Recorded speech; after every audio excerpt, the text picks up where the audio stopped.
Hello again, true crime fans. We've got another mysterious case to explore. The case of Melania Ray.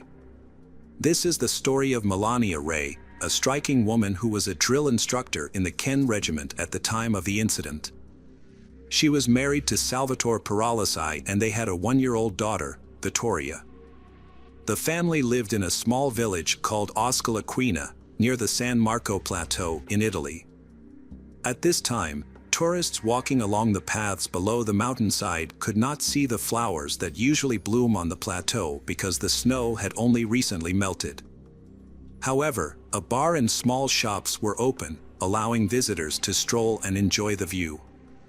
The tragedy occurred on Monday, April 18, 2011, around 3 p.m. On that day, Salvatore arrived in the area with his young daughter after parking his car nearby. He entered a small bar, used the restroom, and then asked the locals if they had seen his wife, Melania. She had recently given birth and had gone missing. At the time, she was 28 years old, athletic, and had long dark hair. When Salvatore learned that no one had seen Melania, he became more anxious, pacing back and forth.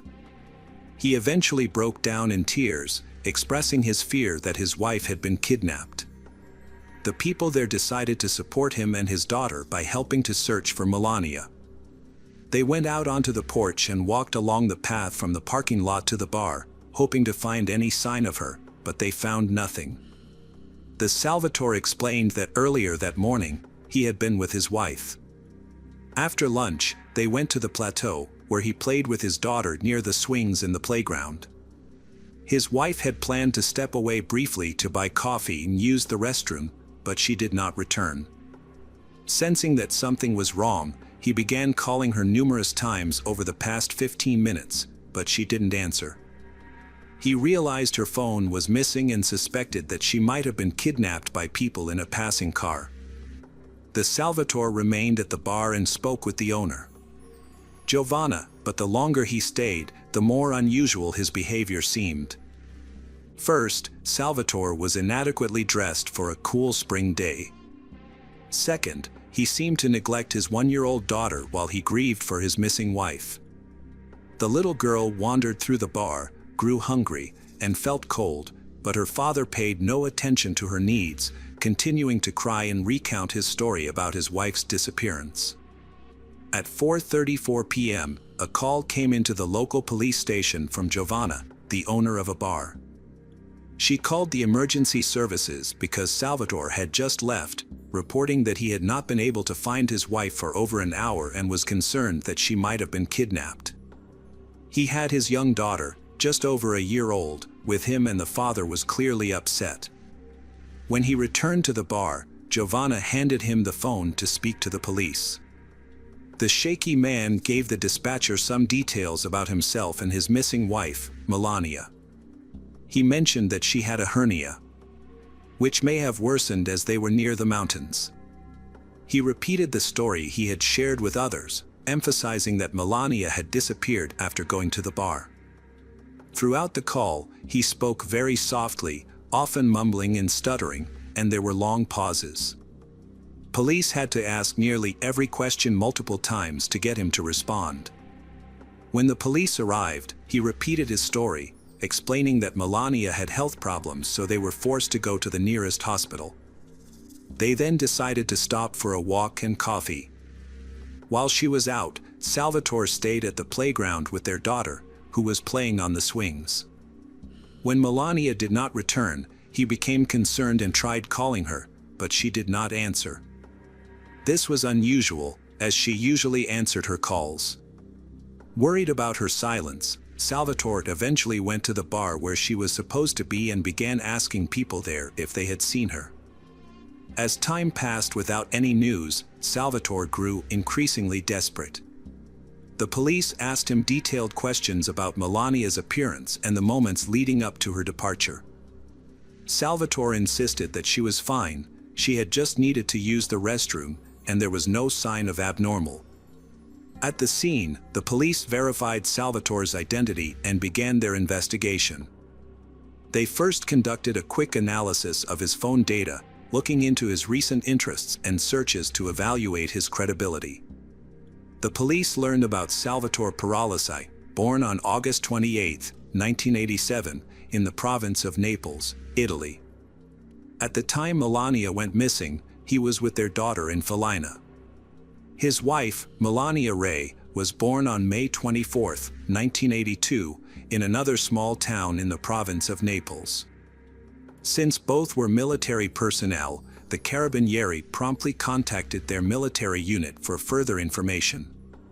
To assist Salvatore, a friend of his who was also a police officer arrived at the scene.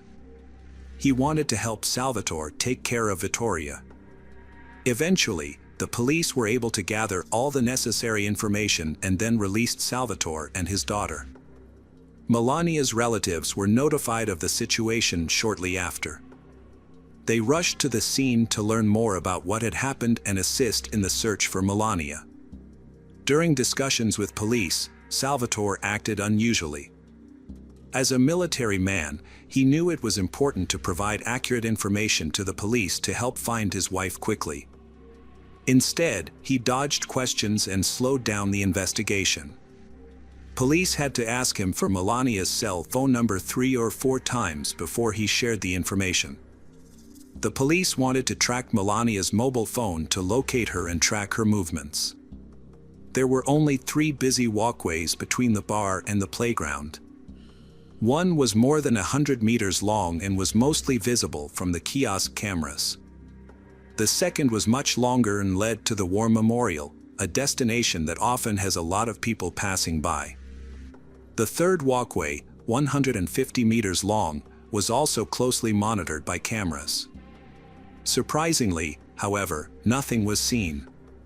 The cameras did not record any footage of Melania, raising doubts about whether she had been in the area that day. Data shows that Melania's cell phone was last active at 2:45 p.m., just before she went missing. The activity was near the location where she had been staying with Salvatore and Vittoria. Unfortunately, this information did not lead to any further details. The only hope for the search lay with the National Mountain Rescue Service. Experts were called in to help, bringing equipment and sniffer dogs. Dogs' sense of smell is so acute that they can follow a scent for up to 20 days after being left behind. The dog quickly oriented itself and followed the asphalt road to the monument. At that point, the trail appeared to end, suggesting that Melania may have gotten into the car and driven away. However, Salvatore later mentioned that they had been in the area just over a week ago.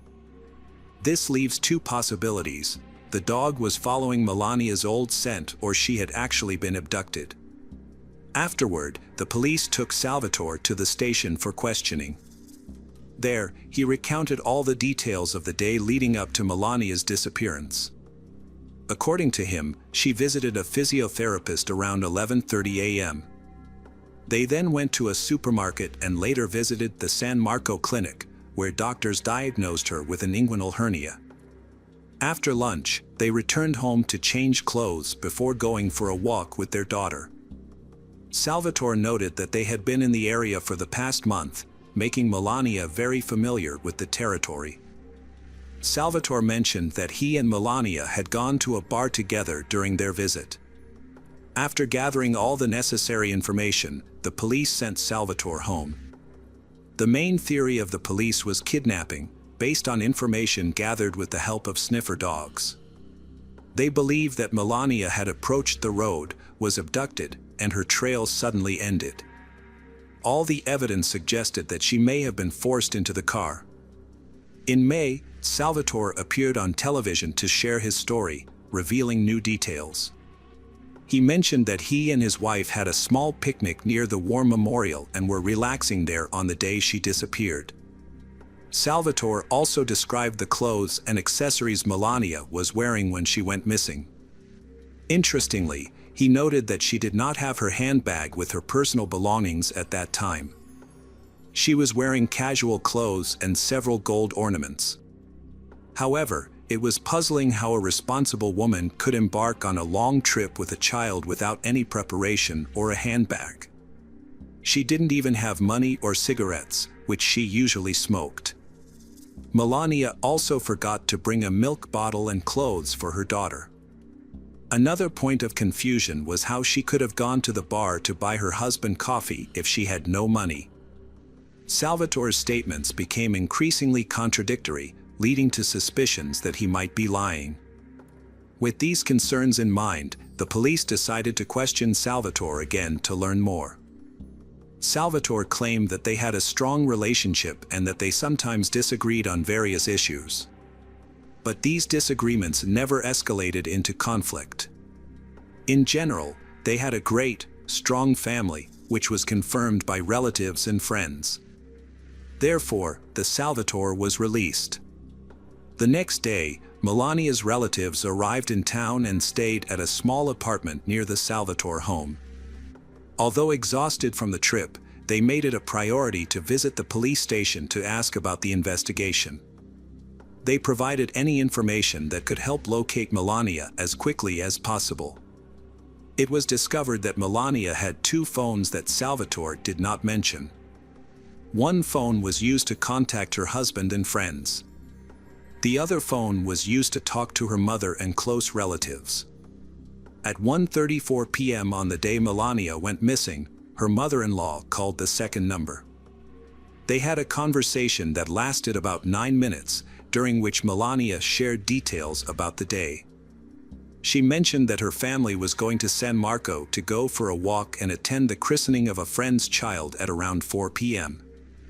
The call ended at 1:43 p.m., and there was no further communication. The police got no new information out of Salvatore. His testimony was largely a rehash of what they already knew. The police were puzzled by his decision to stay with the child. They questioned why Melania didn't bring Vittoria along when she went out for coffee. The trip from their house to the park took less than 20 minutes. Did Melania really need to go to the bathroom during that time? And most importantly, where did the girl go afterward? Melania's relatives moved into the Salvatore home and spoke to him regularly about the situation, but he remained quiet and sad, often avoiding their questions. Salvatore's relatives tried to support him as much as possible, helping him care for Vittoria. On April 19, 2011, the entire city learned of Melania's disappearance. This was shocking, as the suburb was known to be one of the quietest and most peaceful areas in the area. Although the police suspected Salvatore, he had no previous legal problems. Salvatore frequently appeared on various television shows, discussing the tragedy he was facing. To clarify what had happened that morning, police checked Salvatore's cell phone. They found that it had been on from 7 a.m. to 9 a.m. but then turned off until 6 p.m. That same day, Salvatore drove to Plateau San Mar, where the armed forces, police, and search teams were working. However, he showed little interest in the search efforts or their progress. Instead, he returned the sweatshirt he had borrowed from Giovanna, a bar owner, on the day Melania went missing and quickly left, claiming that he had to go to work. His behavior aroused suspicion among the police. While examining Salvatore's mobile phone, the Carabinieri found something noteworthy. He had been in constant communication with a girl named Ludovica for the past month, exchanging thousands of messages and making calls almost every day. It became clear that he was having a romantic affair with her. Salvatore had fallen in love with Ludovica Pero in September 2009. And their relationship continued even at home in 2011, after Melania went missing. In the summer of 2009, Melania discovered his infidelity and was furious. At the time, she moved in with her parents and she was pregnant with their daughter. Despite this, Salvatore continued to pursue Ludovica, who was 27 at the time and working in their military unit. Eventually, for the sake of their child, Salvatore and Melania reconciled, and she returned home. However, his love affair continued. He often rented an apartment to see Ludovica. After completing her training, Ludovica was sent to Rome, but their relationship continued. Salvatore spent most of his free time talking to her on the phone. Their conversations showed that Ludovica wanted more than a long-distance relationship, but Melania's presence got in the way. In the months leading up to Melania's disappearance, there had been tension between Ludovica and Salvatore. Ludovica wanted him to be with her, and he kept delaying their time together. Melania was determined to keep their marriage intact, especially after discovering that her husband was still seeing Ludovica. She even threatened to expose his relationship with his mistress, which could have jeopardized Salvatore's job. This threat scared him, causing him to distance himself from Ludovica. Melania believed that her tactics had worked, thinking that their relationship was back to normal and that Salvatore's feelings for Ludovica were just a passing love. Melania was determined not to give in. She wanted to resume their relationship, while Ludovica was urging him to leave his family for her. He found himself caught between two women. The situation escalated to the point where, on April 19th, Salvatore traveled to Rome to meet Ludovica's parents, hoping they could start a life together. The issue was that Melania was completely unaware of this plan. At the same time, he was supposed to be spending the holidays with his family, including Melania and their daughter. Just a day before this meeting, however, his wife went missing. This turn of events seemed very suspicious, as love triangles rarely have happy endings. When Salvatore returned to work after his wife went missing, management suggested a rescue operation. They suggested assembling a team of soldiers and using specialized equipment. However, Salvatore remained remarkably calm and insisted that such an operation was unnecessary. He believed that his wife had left him out of resentment, so no operations needed to be organized. Salvatore then deleted his social media accounts, which he had used to communicate with Ludovica. This led the police to discover a potential motive for the crime. By now, the crucial time to find the missing person alive had passed. The police took the situation seriously and concluded that they had no chance of finding Melania alive. The search dog used in the investigation did not detect new traces or scent of Melania.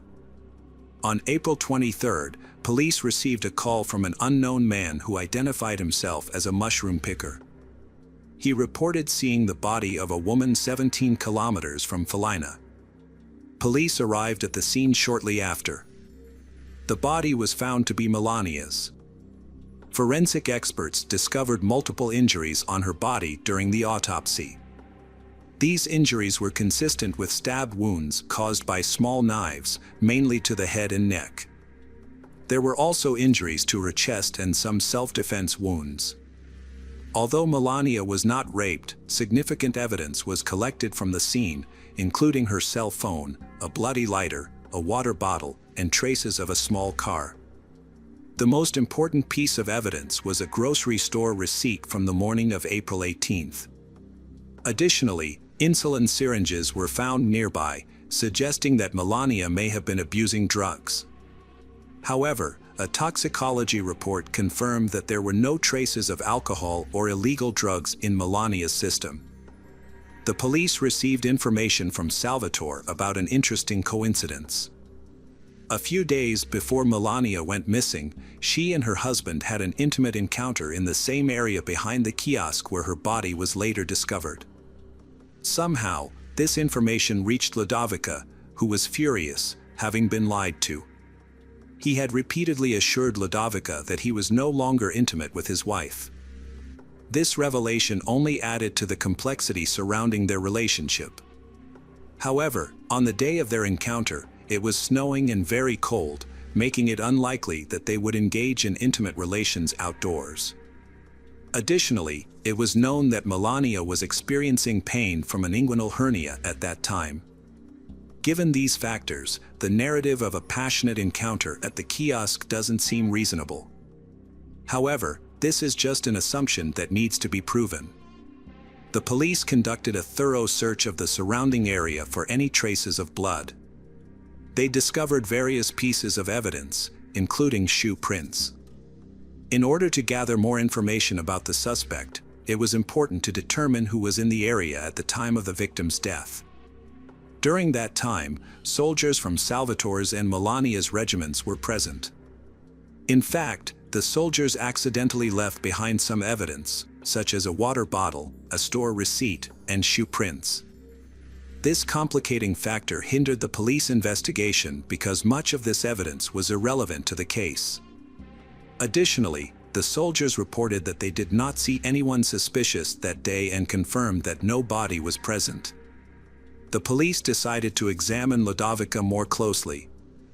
They discovered that she did not leave the barracks on April 18th to 19th, providing her with a solid alibi for the time of the crime. Ludovica also shared crucial information, stating that on April 17th, she had spoken with Salvatore about their relationship. During this conversation, Salvatore mentioned that his wife was cheating on him. It was revealed that Ludovica was not Salvatore's only affair. He had previous relationships with other soldiers and women. Although Ludovica was aware of this, she did not consider it significant. Ultimately, it was uncovered that the Salvatore had been involved with several women simultaneously. Salvatore was aware that the police had obtained this information and feared it could be seen as a motive for the murder of Melania. To gather evidence against Salvatore, police installed a wiretap in his car and also eavesdropped on his telephone conversations. This yielded crucial information. Salvatore often talked to himself in the car about his wife's murder, raising suspicions of his involvement in Melania's death. Police obtained permission to search Salvatore's car with luminol, discovering traces of blood inside. Samples were sent to a lab, and subsequent testing confirmed the blood belonged to Melania. Meanwhile, the prosecutor's office was developing its theory to understand the motive behind the crime. They believed that Melania was a controlling person who harbored deep resentment towards her husband for his many betrayals, yet she kept him around for the sake of their child. This constant pressure worsened their situation. He sought an escape by starting a relationship with Ludovica, who also exerted pressure on him. In this relationship, he felt like a third wheel, leading him to consider getting rid of his difficult wife. Forensic experts have submitted their full report, confirming the findings of the medical examiner. They determined that Melania died between 2 p.m. and 3 p.m. on April 18th, from 35 stab wounds. It is likely that the attack occurred while she was urinating, as evidenced by her squatting position and an empty bladder. The attacker probably approached her from behind and struck when she least expected it, leaving little chance for her to defend herself. The nature of the wounds indicated that the assault was particularly brutal, stemming from personal animosity. It was confirmed that Melania never reached the plateau on the day she died, based on geolocation data from her mobile phone. The prosecutor's office believed they stopped near the kiosks in the pine forest, where they allegedly engaged in sexual intercourse. This occurred around 2:30 p.m., and it was at this point that Salvatore unexpectedly attacked and killed Melania. Afterwards, he returned home, changed his clothes, took their young daughter, and went straight to San Marco, where he entered a bar and pretended to be a heartbroken husband whose wife had left him. Despite his claims of innocence, the jury found the evidence against him compelling. As a result, Salvatore Paralisi was convicted and sentenced to 20 years in prison. He was also ordered to pay €2 million to Melania's family. Salvatore maintains his innocence and is currently serving his sentence in a reformatory in Milan. Custody of Melania's daughter was given to her family. Now 13, Vittoria has expressed her desire to change her last name to her mother's. She does not visit her father and would rather he not know about her choices. Annie Tahan, a 24-year-old young mother, vanished mysterious circumstances. According to her partner, she abruptly left him and their newborn daughter without any explanation for her departure. The search for Annie extended over 4 years, with ongoing efforts to locate her, but no immediate results. Annie Tahan, born on May 1, 1965, was raised by her mother. She had a love for, enjoyed dancing and fun activities, and cherished simple joys. Annie always dreamed of having a large family and saw motherhood as her primary goal in life. She embraced this role early, welcoming her first son Jimmy at the age of 18, and then her second son Sean just a year later. By the age of 20, she had also given birth to her third child, a daughter named Shane. Tragically, shortly after Shane's birth, the children's father decided not to participate in their upbringing and left the family. This abandonment left Annie facing the challenges of being a single parent to 3 young children while living in a rented apartment in Maine. In 1987, when Shane was just 6 months old and Annie was 22 years old, she met Michael Palin. He was a 32-year-old Navy petty officer serving on the aircraft carrier Bramby. Their paths crossed in Portland, Maine, where Michael's ship was docked. Michael quickly became taken with Annie during an encounter at the waterfront. Living in Charleston, South Carolina, Michael was highly respected in the Navy for his work as a computer systems operator. He actively participated in military operations and had been recognized with several awards. Annie found herself deeply attracted to Michael's naval career and soon fell in love with him. She confided to a friend that she believed she had found a man worthy of her love. After dating for several months and developing their relationship further, Annie and Michael decided to live together as a family unit, along with her 2 sons and daughter. However, their shared life took an unfortunate turn when a fire broke out in their apartment. At that time, Annie wasn't home. Michael was alone with the children. While Michael managed to escape along with Jimmy and Sean, who could walk, Shane, being too young, sadly didn't make it out alive. After returning, Annie tried to go back into the burning apartment to rescue Shane. However, neighbors restrained her. The loss of Shane due to the fire left a significant impact on Annie. She shared that this tragic event created an irreplaceable void in her heart.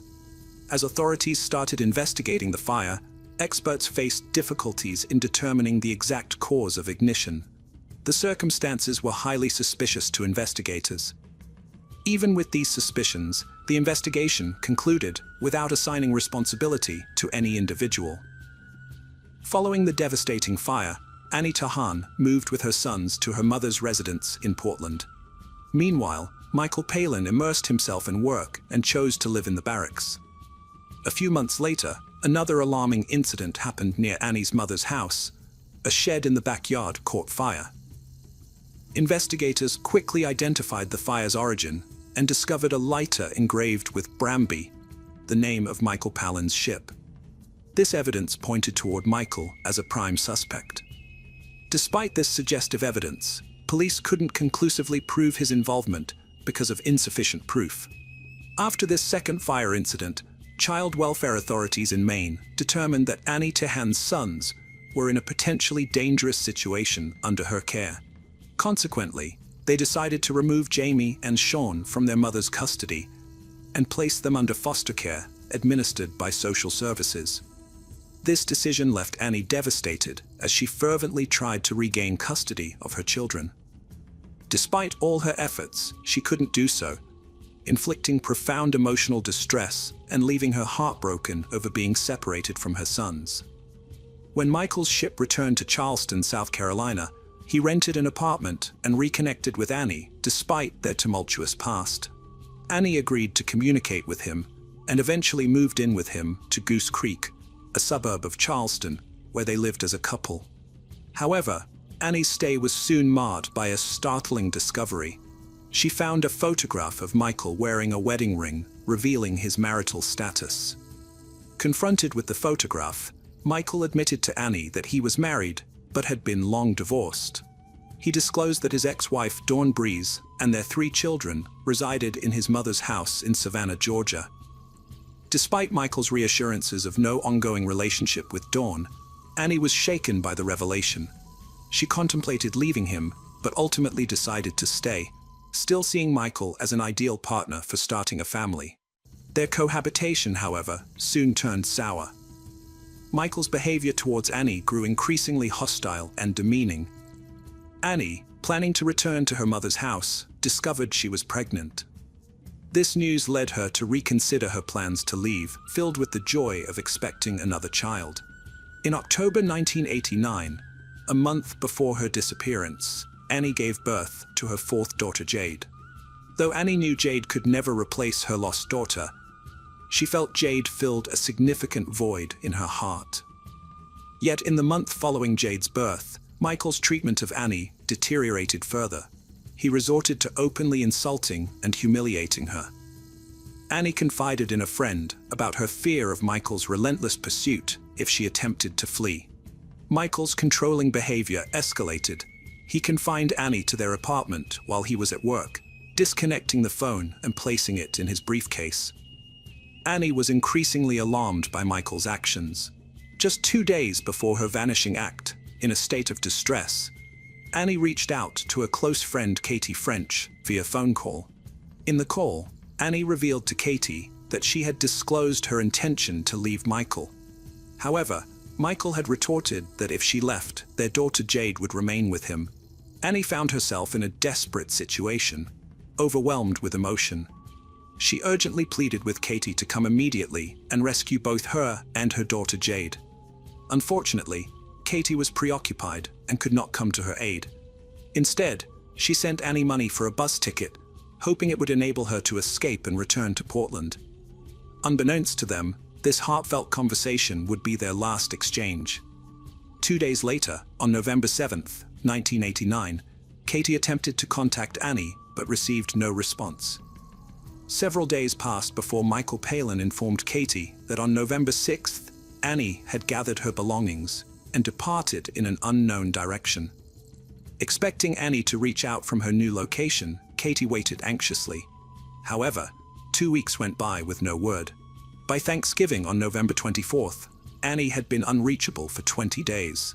Growing increasingly concerned, Katie contacted all of Annie's friends and acquaintances, but found that no one had any information about her whereabouts.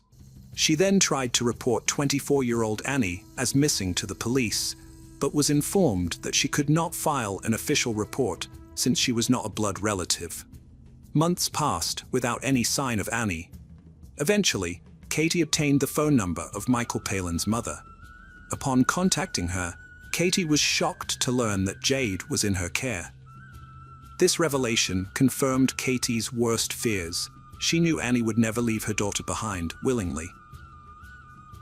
Despite the concerning developments, Michael Palin displayed a notable lack of concern regarding Annie's disappearance. He made no apparent efforts to engage with law enforcement or initiate a search for her whereabouts, and soon received a transfer to the naval base at Pearl Harbor in Hawaii. Months following Annie's disappearance, the search for her was finally launched after a report from her mother prompted official action. The initial focus of the investigation was her live-in partner, Michael Palin, who quickly emerged as the primary suspect. Michael detailed that on the morning of November 6th, he had woken to find Annie gone, having left their daughter in his care. He recounted that the previous night, Annie had expressed a desire to end their relationship. Michael did not attempt to find Annie, believing that their relationship had conclusively ended and further communication was unnecessary.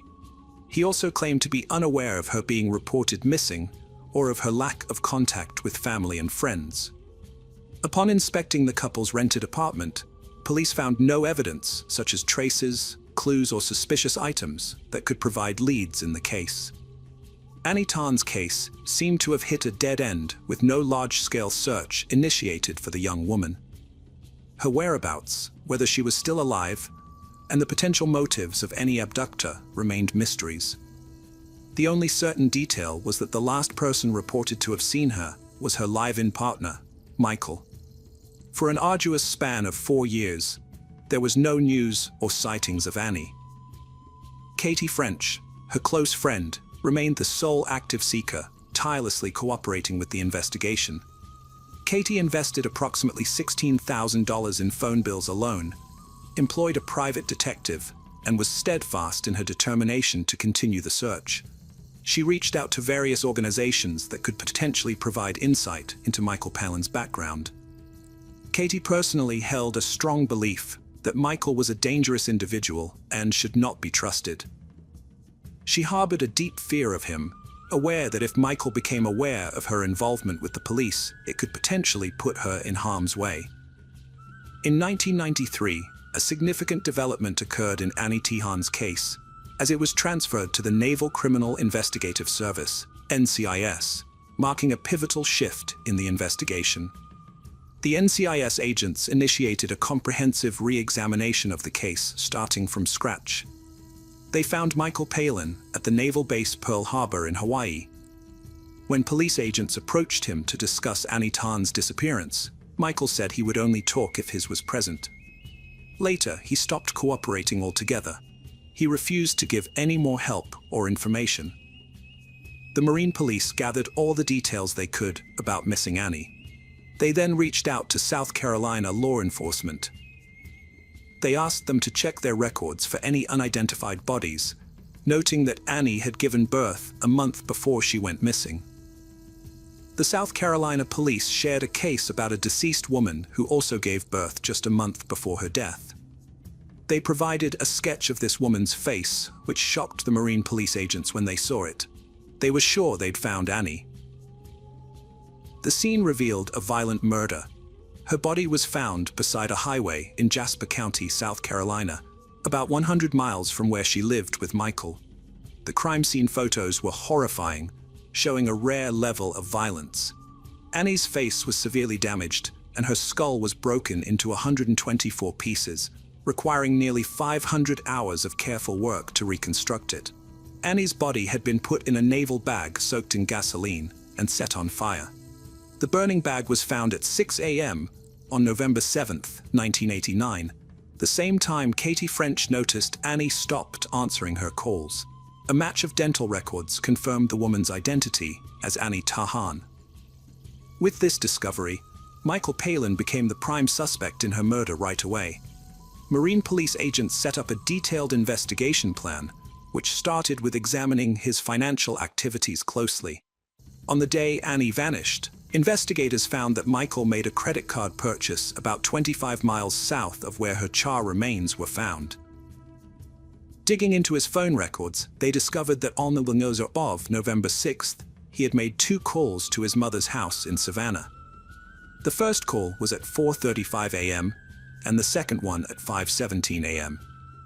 With this evidence, agents hypothesized that Michael may have killed Annie in their apartment, then moved her body to the roadside, where he set it on fire. To push forward with the investigation, NCIS agents aimed to find Michael Palin's ex-wife, Dawn Breeze. At the time of Annie's death, Dawn was still married to Michael and living at his mother's house in Savannah. After Annie disappeared, Dawn divorced Michael and started moving around a lot, living in different states as if she were avoiding something or someone. Eventually, agents tracked her down in Miami, Florida, during the summer of 1995. That was almost 6 years after Annie had been murdered. At this point, Dawn had become involved with spiritual practices for income. When agents contacted her at work to discuss Annie's disappearance, her calm response was surprising. She even asked how long they'd talk because she wanted to know if she'd have time to eat. Her reaction wasn't what the agents expected. They thought she'd be more emotional when talking about Annie. Despite being calm during their interaction, inconsistencies began appearing during a lengthy 10-hour interrogation. Initially, Dawn's story matched Michael Palin's version. She said Michael told her that his mistress had left, and that he planned to raise their daughter by himself when she visited his apartment. However, inconsistencies emerged regarding when exactly she visited Michael's apartment. At one point during the questioning, Dawn became silent for a moment and looked down before expressing a wish to tell the truth. In a surprisingly emotionless manner, without any tears, she proceeded to share information she had kept hidden for 6 years. Dawn recounted that early one morning, Michael urgently summoned her to his Charleston apartment. Upon arrival, Dawn discovered Annie Tehan's lifeless body on the living room floor. Michael dawned to go to the bedroom to meet his daughter. At that time, Dawn and Michael were still legally married and shared 3 children. Michael confessed his affair with Annie to Dawn, explaining that it had led to the birth of a daughter. He pleaded with her to accept the child and assist him in raising her. According to Dawn, Michael, unwilling to engage in a custody battle with Annie, opted for murder as a more straightforward solution. On the night transitioning from November 5th to 6th, 1989, Michael and Annie went to bed. After a moment of intimacy, Annie fell asleep. It was then that Michael took a crowbar and began to strike her viciously. Tragically, their daughter Jade was lying next to Annie on the bed throughout this horrific act. Michael relentlessly hit Annie on the head, each blow more brutal than the last. Despite her strength, Annie eventually succumbed to her injuries right there in the bed. In a chilling turn of events, Michael reached out to his wife Dawn, requesting her urgent presence. He then placed Annie's body in a naval bag and transferred it to the trunk of his car, where he had also stored a canister of gasoline. He positioned both his wife and daughter in the car's back seat before embarking on a lengthy drive of approximately 100 miles. Upon finding a secluded spot by the roadside, Michael removed Annie's body from the trunk, drenched it in gasoline, and set it ablaze. After ensuring that the fire had taken hold, he hurriedly returned to the car and drove Dawn and Jade back to his mother's house in Savannah. Dawn Breeze's revelation provided a pivotal turn in the investigation, marking the first substantial evidence since the discovery of Annie's remains. The investigators then requested Dawn make a monitored phone call to her ex-husband Michael, discussing Annie Tahan's murder. She consented and contacted him accordingly. Michael indicated the need for a serious conversation as Annie's body had been located and identified. Michael's response, "No, they didn't do that," suddenly confirmed to the agents the veracity of Dawn's account. In the call, Dawn also informed Michael that blood had been detected in their former apartment, and the NCIS suspected them of involvement in the murder. She urged Michael to devise an explanation for the blood found in the apartment. Michael's reply, "Okay, we need to work together and come up with something," did not include any direct admissions, yet his demeanor suggested a clear understanding of the context of their discussion. He refrained from asking unnecessary questions or offering denials, implying his awareness of the situation. This interaction solidified the theory that Tahan had been murdered in Michael's apartment. Towards the end of their conversation, Michael advised Dawn to be cautious with her phone communications, insisting they would collaboratively manage the situation. NCIS agents took Dawn Breeze to the crime scene to unearth any remaining evidence. To protect her identity and ensure her safety as a cooperating witness, they disguised her before the visit. At the apartment, Dawn meticulously recounted and demonstrated the positioning of Annie's body and sequence of events. She pointed out an area near a wall and baseboard where there had been a significant accumulation of blood, affecting both carpet and concrete floor beneath it. Since Michael had vacated the apartment, landlords had replaced and cleaned carpets multiple times, explaining absence of visible traces. However, when police applied a special chemical to concrete floor, a large purple stain appeared indicative of protein presence, aligning with Dawn's account, where Annie's body had lain. Despite blood seeping into concrete, NCIS faced challenges in conclusively proving substance to be blood. Consequently, search for additional physical evidence continued. Dawn also mentioned a nightstand with television near bed, where Annie was killed. According to her, television had been splattered with blood during murder, and Michael mentioned its need for extensive cleaning due to stains. He later disposed of television, possibly selling rather than discarding it. Michael's pursuit of a functional appliance, considering his frugal nature, felt like searching for a needle in a haystack. Despite this, the agents were resolute in their efforts to locate it. By this point, Michael Palin had become aware of the NCIS surveillance, especially after a phone call with his ex-wife, Dawn. This realization triggered paranoia, making him acutely conscious of NCIS's monitoring activities. The NCIS agents were concerned that Michael might attempt to flee, coerce witnesses, or potentially inflict harm on others. In a dramatic turn of events during one surveillance mission, Michael tried to evade the authorities. However, his attempt was unsuccessful, as the police swiftly caught him. Consequently, on October 11, 1995, Michael Palin was apprehended and taken into custody. While held in a military prison, under suspicion of murder, NCIS agents diligently worked to locate and interview all residents of the apartment complex where the murder took place in November 1989. Their perseverance paid off 3 months later when they encountered a neighbor who disclosed he had purchased a television from Michael. Remarkably, the television was still operational and present in his home. The police promptly seized the television and dispatched it to the FBI laboratory for a thorough forensic analysis. To their significant breakthrough, the examination revealed 11 blood spots inside the speaker. These blood samples were identified as matching Annie Tahan's DNA, providing a critical piece of evidence in the ongoing murder investigation.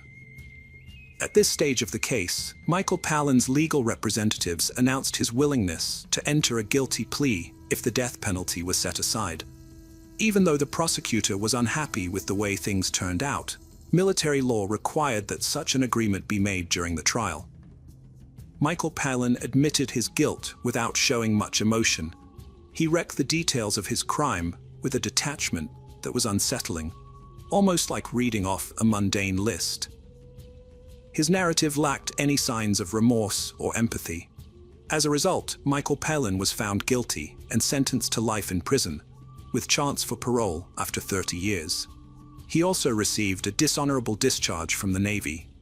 Despite knowing about her husband's crime and staying silent for 6 years, Dawn Breeze avoided legal consequences due to her crucial confession to NCIS. This confession significantly helped advance the investigation. Annie's children, her sons and daughter, have been informed about their biological mother's tragic fate. They understand she did not abandon them. Jade, the daughter Annie had with Michael, has grown into a beautiful woman within the Palmer family. She has notably kept no relationship with her father. In a surprising development, Michael Palin was released from prison in 2013 after serving just 17 years due to good behavior. His exact location is currently unknown. It's advised that anyone who comes into contact with him should exercise caution. Amy Widener faced a significant life change when she became a mother at only giving birth to a daughter. This development was notably challenging for her mother, Gloria Widener. Despite the difficulties, Gloria steadfastly supported her daughter. Little did Gloria know that the complexity of handling her daughter's early pregnancy would soon be eclipsed by an even more distressing event, affecting their family just 2 years later. Born in 1973, Amy Widener was part of a large family that included her older brother, John Paul, who was 1 year older than Amy, and 2 younger sisters, Nee and Cassie, who were 1 and 4 years younger respectively. Their mother, Gloria Widener, single-handedly raised the children following a long-ago divorce from their father, who played no role in their upbringing. The family of 5 resided in Indianapolis, where Amy was her mother's primary aide, handling cooking, cleaning, and caring for her sisters. Amy harbored dreams of becoming a teacher. She was known for her bright and cheerful demeanor as well as an engaging smile. However, at age 14, Amy's life took an unexpected turn when she became pregnant. Initially hesitant to share the news with her mother, she concealed her growing belly under loose clothing for over 5 months. Eventually, the pregnancy became difficult to hide any longer. After nearly 6 months, Amy found the courage to approach her mother. Breaking down in tears, she revealed her situation. "Mom, I don't want you to hate me," she tearfully confided. Although taken aback by the news, Gloria embraced her daughter with comforting words of support despite feeling overwhelmed and uncertain about what lay ahead. "I was stunned. I just couldn't believe it," Gloria recounted later. "I thought it was the worst thing that could happen in my life," she added, unaware of even more heart-wrenching events that were yet to unfold. Amy Widener's baby was fathered by Tony Abba, 20, who was a friend of her elder brother. Their relationship had been a well-kept secret. None of their family members were aware of their intimacy until Amy's pregnancy came to light. Gloria, Amy's mother, swiftly intervened. She prohibited any further contact between Amy and Tony. She insisted that Amy cut ties completely with the father of her unborn child, laying down strict conditions for her daughter's future interactions. On October 25, 1987, Amy Whitner embraced motherhood by welcoming her daughter Emily into the world. Remarkably, just 6 days after giving birth, Amy resumed her education. Now she juggled the responsibilities of being a new mother. Gloria Whitner, recognizing the importance of education for her daughter's future, provided unwavering support to Amy. She often cared for Emily to facilitate Amy's schooling. Gloria also acknowledged Amy's need for a typical teenage life and allowed her time with friends. Amy's dedication to her studies never waned, even amidst the demands of motherhood. She continued to excel academically, earning praise from her teachers for her diligence and hard work. The Whitner family adapted to the new addition by sharing the responsibilities of caring for Emily. Life seemed to be realigning on a positive path as years passed. Amy successfully navigated her challenges. However, just as they found their footing, a sudden turn of events altered everything. On November 13, 1989, 16-year-old Amy awoke with a severe sore throat and decided to stay home from school with her 2-year-old daughter Emily. When Gloria offered to take Emily to the nanny's house, Amy opted to keep her daughter with her. After the family shared breakfast, they dispersed for the day. Gloria headed to work, and Amy's siblings went off to school, leaving Amy and Emily at home alone. Concerned after no answer from multiple calls made at 9:30 a.m., and again hours later, Gloria asked a neighbor to check in on them. The neighbor's report of an unresponsive and unusually quiet house worried Gloria. So she left work and rushed home. Upon arrival, she found Emily sitting on the stairs. Receiving no answer to her calls Amy prompted her venture upstairs. The scene in Amy's bedroom was tragic and shocking, a moment etched forever in memory. Amy lay lifeless and unclad on her bed, surrounded by a significant amount of blood. In a state of emergency, Gloria immediately dialed 911. Upon arrival, the police commenced a meticulous examination of the Whitner residence. The scene initially suggested an attempted burglary, as stereo equipment and a graphic equalizer belonging to Amy's older brother John were missing. Also gone from Amy's room was a simple glass jar piggy bank containing around $50 saved for school. There were no signs of forced entry. The perpetrator might have entered through an unlocked back door, or possibly the front door, opened by Amy herself. Crucial evidence was found in Amy's room. There was bloody palm print on the bed linen and wall, along with several strands of body and head hair, presumably from the assailant. The medical examiner concluded that Amy Whitner sustained a blow to the head with a sharp object. She was sexually assaulted and ultimately strangled. It's deeply unsettling that Emily, Amy's 2-year-old daughter, could have witnessed these harrowing events. Fortuitously, she was found unharmed. Recognizing any information Emily might provide as potentially valuable, police made efforts to communicate with her despite her young age of just over 2 years.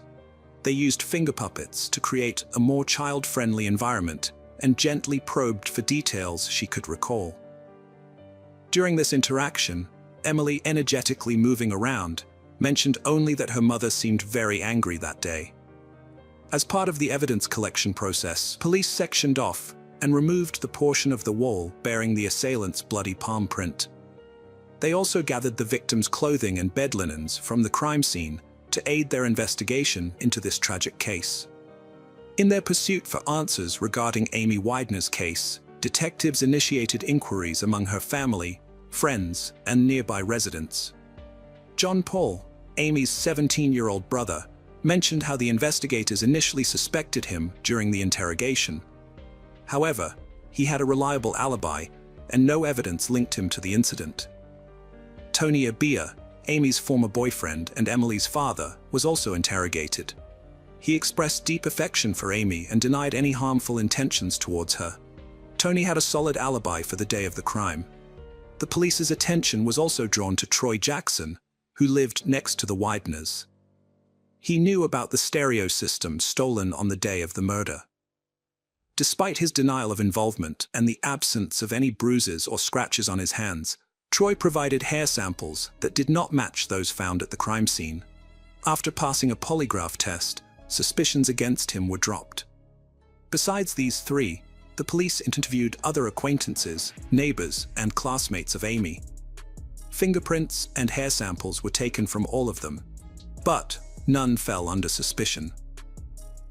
Amy Widner's funeral was held shortly afterward, drawing a considerable crowd who wished to pay their respects. Her death was deeply felt within the community. Detectives attended the funeral too, carefully observing the attendees as part of their ongoing investigation. A particularly poignant memory was a cherished photograph of Amy where she wore her favorite white turtleneck vest with a floral design. It was in this beloved attire that Amy, a young girl whose life was tragically cut short, was laid to rest. In the aftermath of their tragic loss, the Widner family clung to hope that Amy's killer would be swiftly apprehended and brought to justice. Yet as days turned into weeks and then months, no suspects were identified. Following Amy's passing, Gloria Widner legally adopted her granddaughter Emily, stepping into the role of motherhood once again. The weight of grief and fear burdened Gloria. She was haunted by thoughts of the perpetrator and worried about her family's safety. She never left her daughters unattended at home and lived in a state of constant anxiety with the assailant still at large. Gloria even considered relocating to a new home for safety reasons. Financial constraints limited their options, leaving them to navigate these challenging times in their current residence. Amy's friends were also deeply affected by the tragedy, consumed by fear that the criminal might target them next. They requested their parents to fortify their homes, even boarding up windows with planks, a precautionary measure against a similar fate. One day, Gloria returned home expecting to find her younger daughters back from school. Upon entering, she was met with an unsettling silence. The house felt unusually empty. She noticed that the girls' outdoor shoes were in their usual spot. A surge of dreadful thoughts raced through her mind, apprehending another calamity with each step towards the upstairs. The distance felt increasingly vast. Standing at the threshold of their bedroom, Gloria steeled herself for what she might find. Upon entering, she discovered, much to her relief, that her daughters had merely fallen asleep. As time went on, Emily, Amy's daughter, matured. She was spared the memories of the tragic events surrounding her biological mother. Emily had no recollection of the police interrogation or being informed of her mother's demise. The detectives periodically revisited the Wagner family, inadvertently causing them to revisit the pain of that dreadful day. Gloria revealed that there came a time when this continual revisiting became too much to bear. She yearned for one thing: for the authorities to allow her family some peace and to cease reawakening memories that could not bring Amy back. 13 years after Amy Wagner's murder in 2002, an unexpected development arose in the case. The Indianapolis Police Department received a call from a 29-year-old man claiming to have had a dream where Amy communicated with him about her demise. Although he provided details about the murder, most of this information had already been disclosed in news reports. The police investigated this individual, who was 16 at the time of the incident, and resided across the street from Amy's home. His fingerprints and DNA were examined to determine any potential involvement, but no matches were found, leading to his release. While his call didn't contribute significant evidence, it prompted detectives to re-examine the cold case in 2002. The investigation re-engaged with some of Amy's friends and acquaintances, particularly those who had encountered legal issues over the intervening years. Despite renewed efforts, the investigation once again reached an impasse, leaving the case unsolved. In 2011, a Facebook group titled "Remembering Amy Ware" was established by Amy's friends, reigniting interest in her unsolved case. The detective responsible for the cold case, unfamiliar with Facebook, enlisted the help of his colleague, Detective Bill Carter, to print out information from the group. This task piqued Carter's interest in Amy Ware's case. Although his expertise was in non-homicide-related illegal activities, Carter felt compelled to explore the case files of Amy's murder during his free time. Carter delved deep into the 2-decade-old case.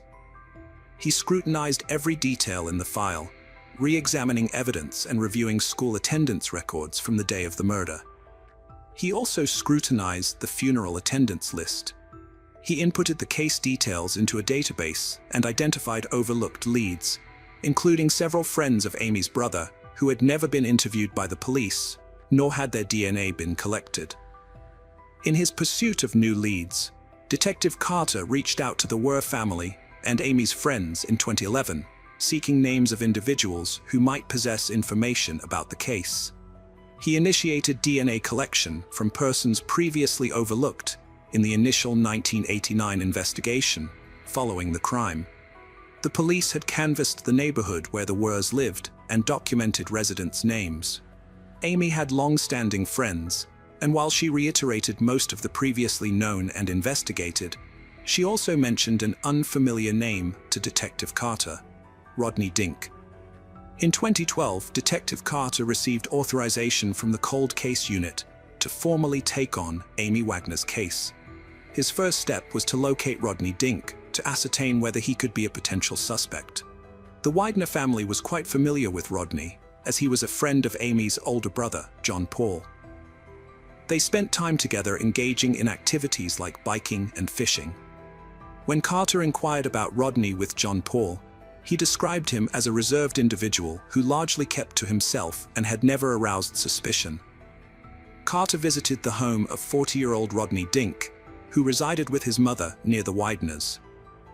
Rodney was employed at an auto parts store, had been divorced for some time, and had a grown son with whom he had minimal contact. Upon Carter's arrival at Rodney's residence, his mother greeted him and informed the detective that Rodney was at work. Carter left his business card requesting Rodney contact him upon his return. That evening, Rodney called Carter, who promptly requested a meeting to discuss Amy Wagner's murder case. Rodney consented to the meeting and allowed Carter to visit at his house. However, when Carter returned for the meeting, Rodney was nowhere to be found. Carter examined Rodney's criminal background and found that he had previous charges for assault in 1991 and theft in 1997. With Rodney's fingerprints already in the database, they were compared with the palm print found at the Wagner residence. This test aimed to either connect or exonerate Rodney from the crime. When the results came back, they confirmed a match between Rodney's prints and the bloody palm print at the crime scene. After 23 years, a suspect was finally identified. However, Rodney had vanished from his home, prompting an intensive search by the police. The breakthrough came when Rodney's credit card activity revealed a rented car with an OnStar tracking system. The detectives located the car in Indianapolis where Rodney was hiding. Rodney, while at a friend's house, was confronted by the police. Brandishing a knife and declaring his innocence, he ultimately injured himself during the encounter. He attempted to attack the officers but was subdued with a taser, handcuffed, and then taken to the hospital. During a 2-day hospital interrogation that was recorded on camera, Rodney confessed to Amy's murder. He initially claimed his intent had been burglary and had not anticipated Amy's presence due to her illness. Rodney recounted entering through a sliding glass door and being startled by Amy. In a panic, he hastily grabbed the nearest object and struck her on the head, which led to her death. As he recounted the incident over 2 days, Rodney frequently mentioned his vague recollection of the events of that day. He attributed this fogginess to the 23 years that had elapsed since the crime occurred. His account of his actions lacked precision.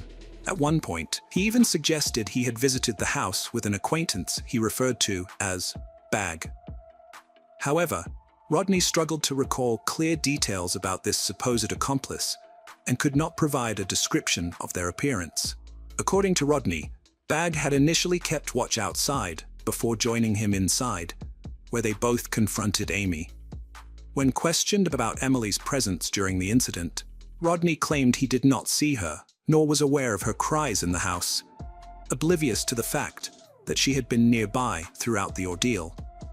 Throughout the interrogation, Rodney remained composed and polite, not exhibiting behavior typically associated with a murderer, possibly due to the passage of time since committing the crime.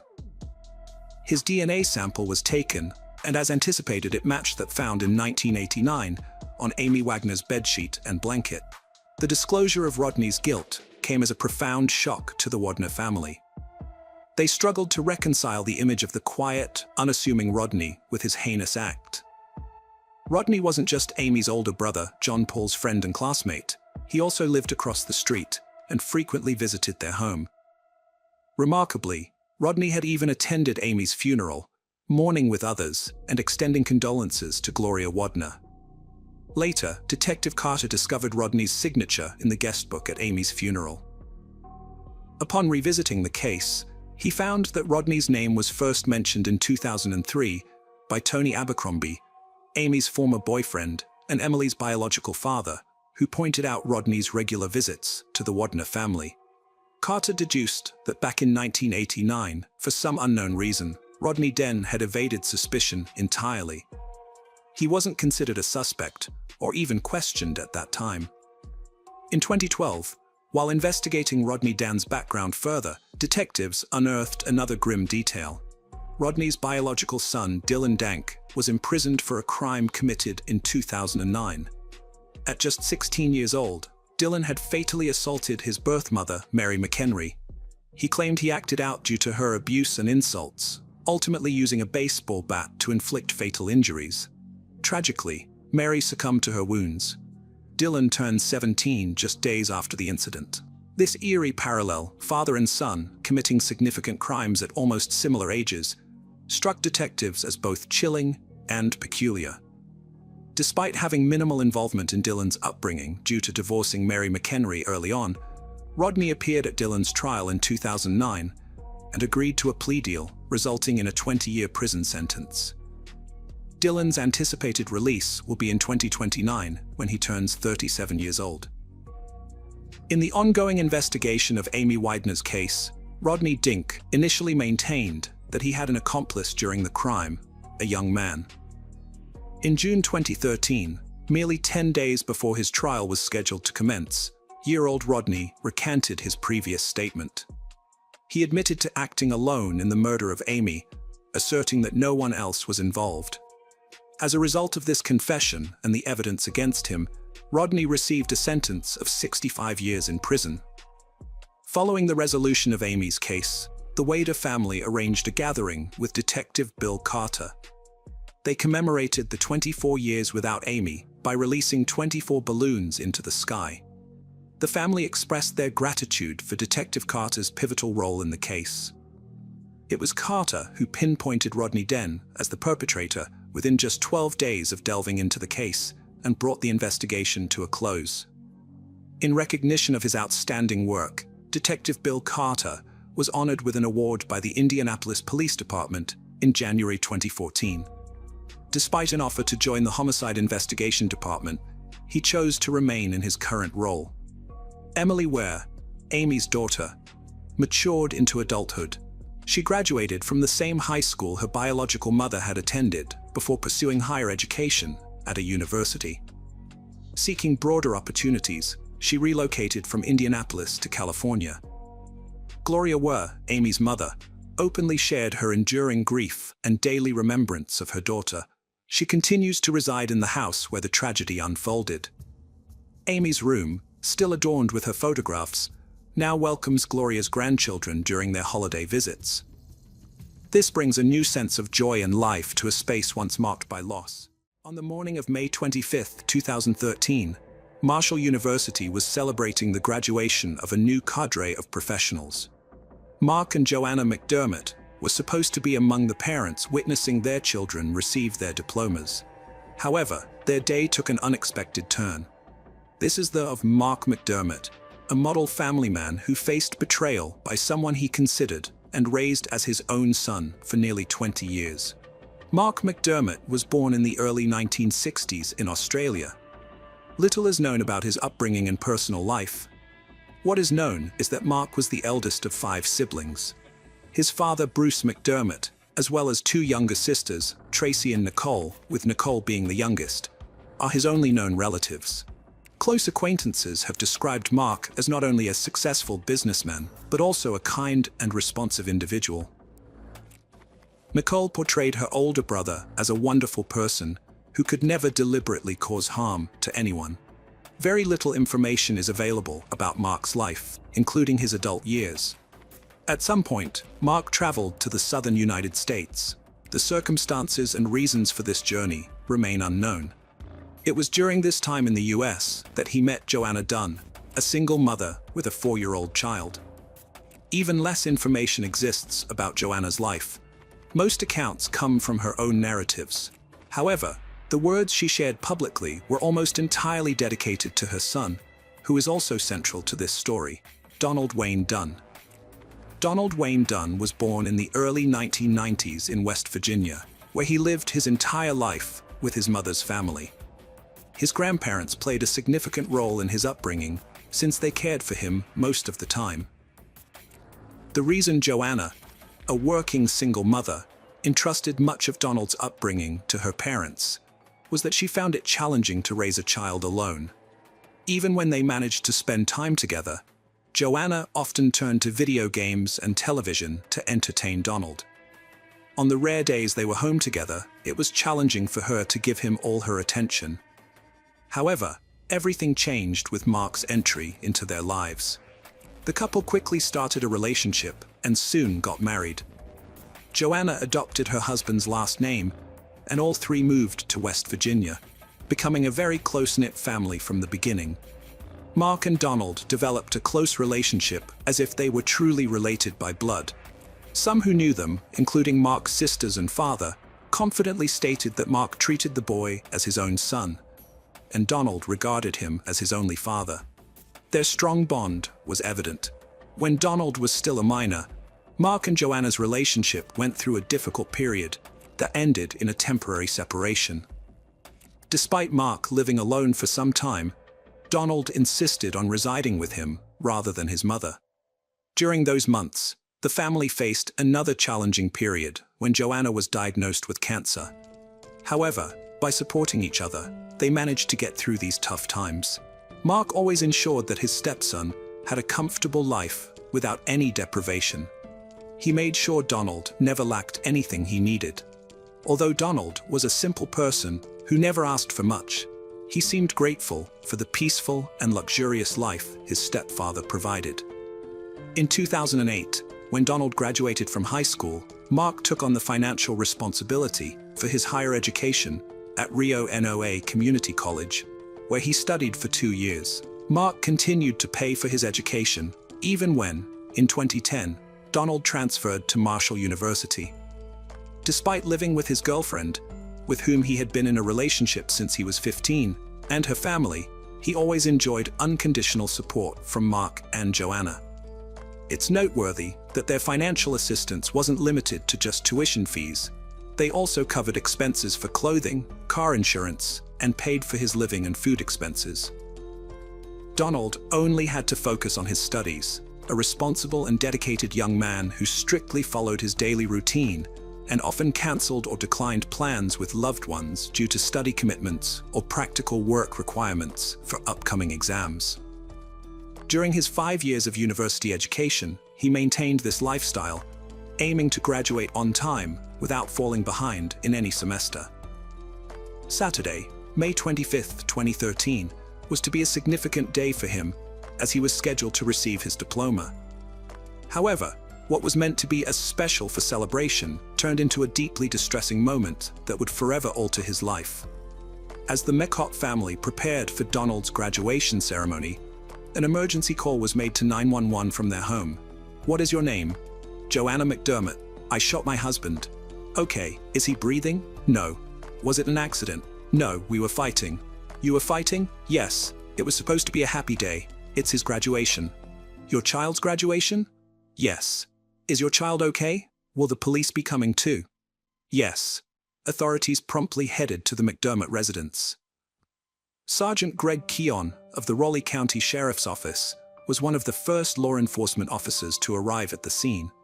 Upon arrival, he found Joanna in a state of severe shock. Moving further into the house, he saw Mark lying lifelessly on the couch in the living room. It appeared he had been reading a book at the time of his death. At first glance, Mark had 2 gunshot wounds to the head.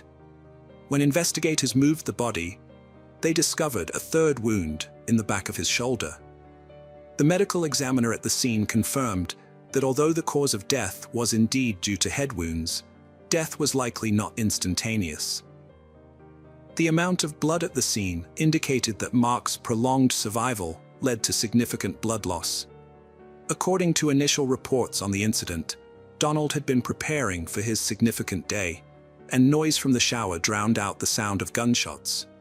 Consequently, he did not realize Joanna had shot his stepfather until he exited the bathroom and found Mark's body in the living room. "All right, how old is your husband?" "My husband is 54. "And you were just fighting?" "Yes." "All right, did you shoot him in the side?" "No, in the head." "In the head?" "Yes." "Okay, try not to touch anything." "My son is in the bathroom. I need to attempt to go downstairs so he can assist me." "How old is your son?" "He is 23. "Does he know what has happened?" "He doesn't know. He's downstairs for his graduation." The pistol was lying on the dining table next to a letter, presumably written by Joanna and addressed to Donald. In it, the distressed woman explained to her son that her marriage had become intolerable and that she could not stay in a relationship with someone she no longer loved. She also apologized for leaving his life without seeing him grow into a man. At that moment, Joanna and Donald were taken in separate cars to the Raleigh County Sheriff's Office, where an officer was to take their statements.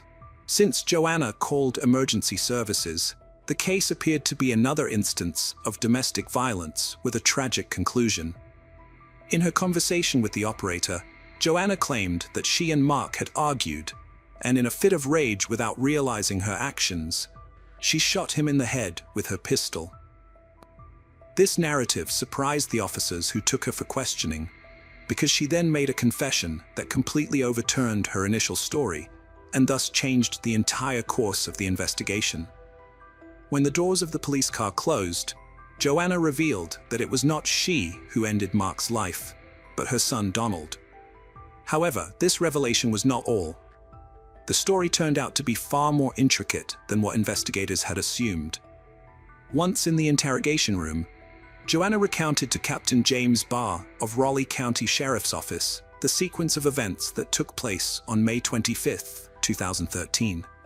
She mentioned that her son's graduation was scheduled for earlier in the day. In the morning, she left home to run some errands and buy groceries.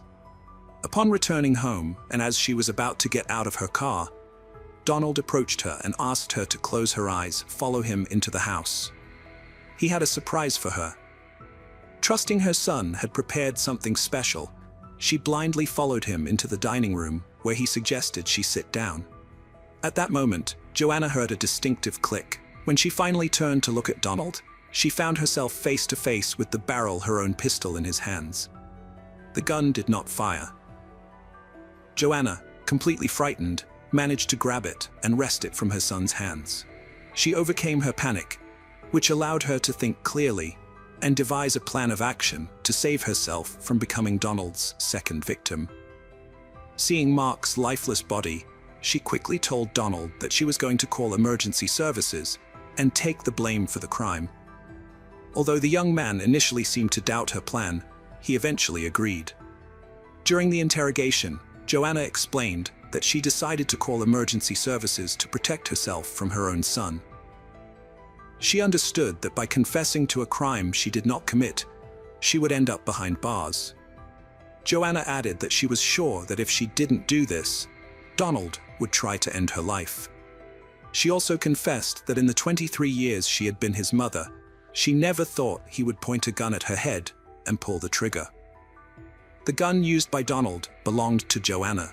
She explained that it did not fire, probably because she had pulled the slide back far enough on the semi-automatic weapon, which prevents a normal shot. Captain Barr explained that Joanna's story seemed entirely logical to him because from the first moment he saw Donald, he had a feeling something was off. He noted that considering the severity of the situation, the 23-year-old young man appeared unusually calm and always maintained a neutral facial expression. For this reason, he ordered Donald be placed in a separate interrogation room away from his mother from the beginning of the interrogation. Donald denied any involvement in his stepfather's death. His facade, however, quickly crumbled when he was told of Joanna's statements. James Barr did not need to use any intimidation tactics to get the young man to confess. He didn't pressure him or demand detailed information to piece together the case. Donald voluntarily provided everything. The story that unfolded was almost unbelievable. It all began after Donald's first year of college. He wasn't doing well in his studies and decided to drop out due to poor grades. Initially, his classes were simple.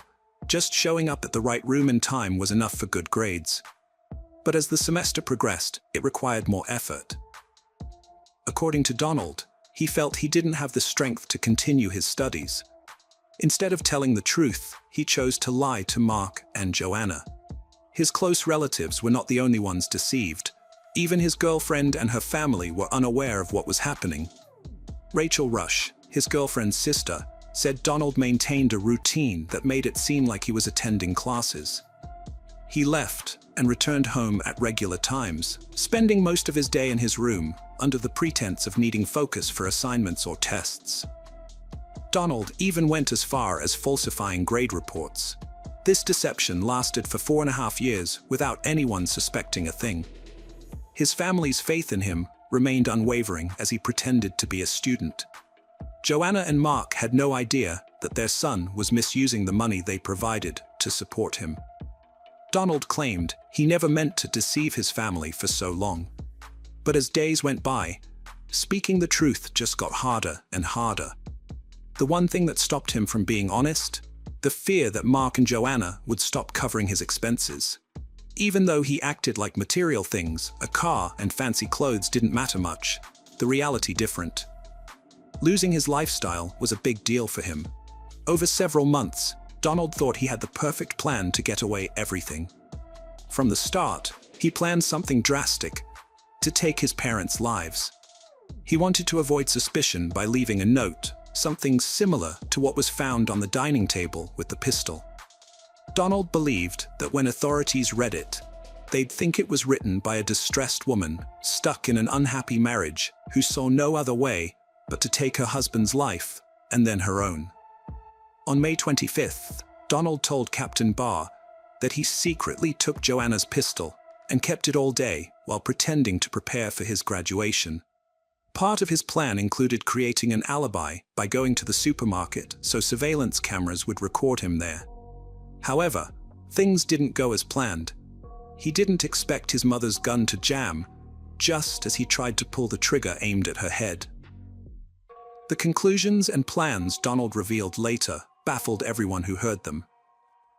James Barr shared that Donald even confessed he had practiced the emotions he'd display on his face when authorities arrived at the scene.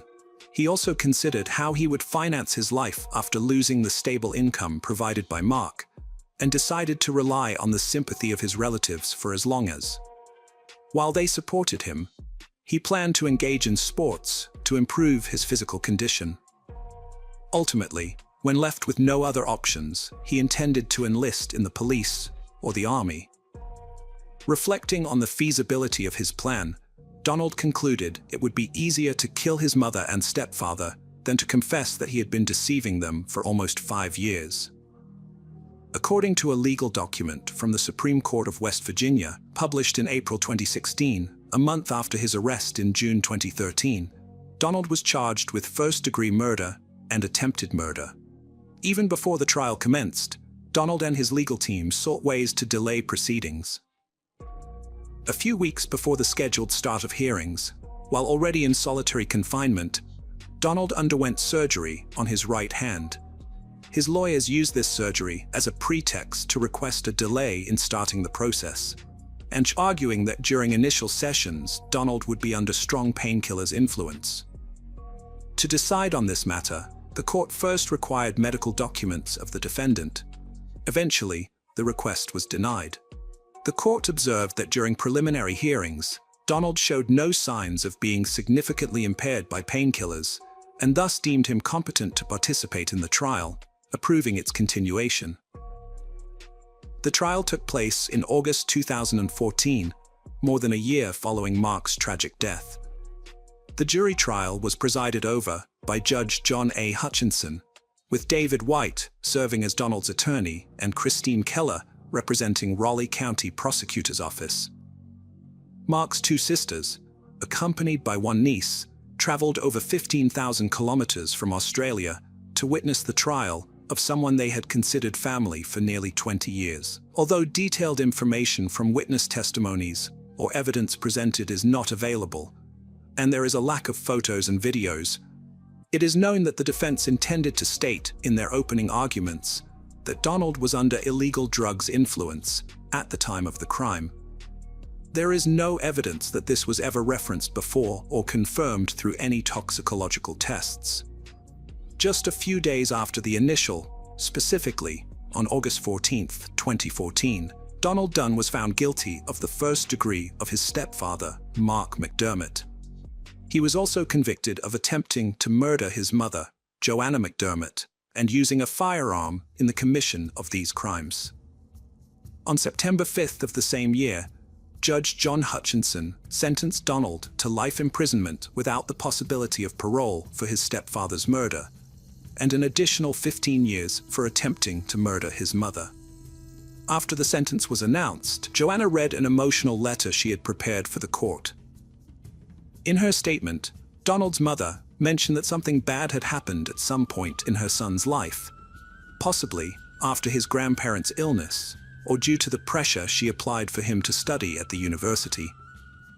She also suggested that frequent play of violent video games from a young age might have had an impact. Joanna expressed her disapproval of the public image created of her son and made clear her disagreement with the harsh sentence handed down. Judge Hutchinson responded that Joanna's disapproval did not influence his decision. He stated that he believed the sentence imposed was necessary to restore justice in this unjust situation. The judge sympathized with Donald's mother, but maintained that shielding her son from the consequences of his actions could not be justified under these serious circumstances. After the verdict, Mark's sister and father expressed their continuing disbelief at how Donald could take the life of a man who had raised him as his own son for 19 years. Though they acknowledged that Mark would never be brought back by this verdict, they were grateful for the judgment rendered by Judge Hutchinson. On May 25, 2009, an emergency call was to the services in Portland, USA, reporting a fire. When the fire was extinguished and firefighters the building, they discovered a horrifying scene. The room was surrounded by crosses and other religious objects. There lay a completely charred body. However, the most terrifying part was that the corpse was headless.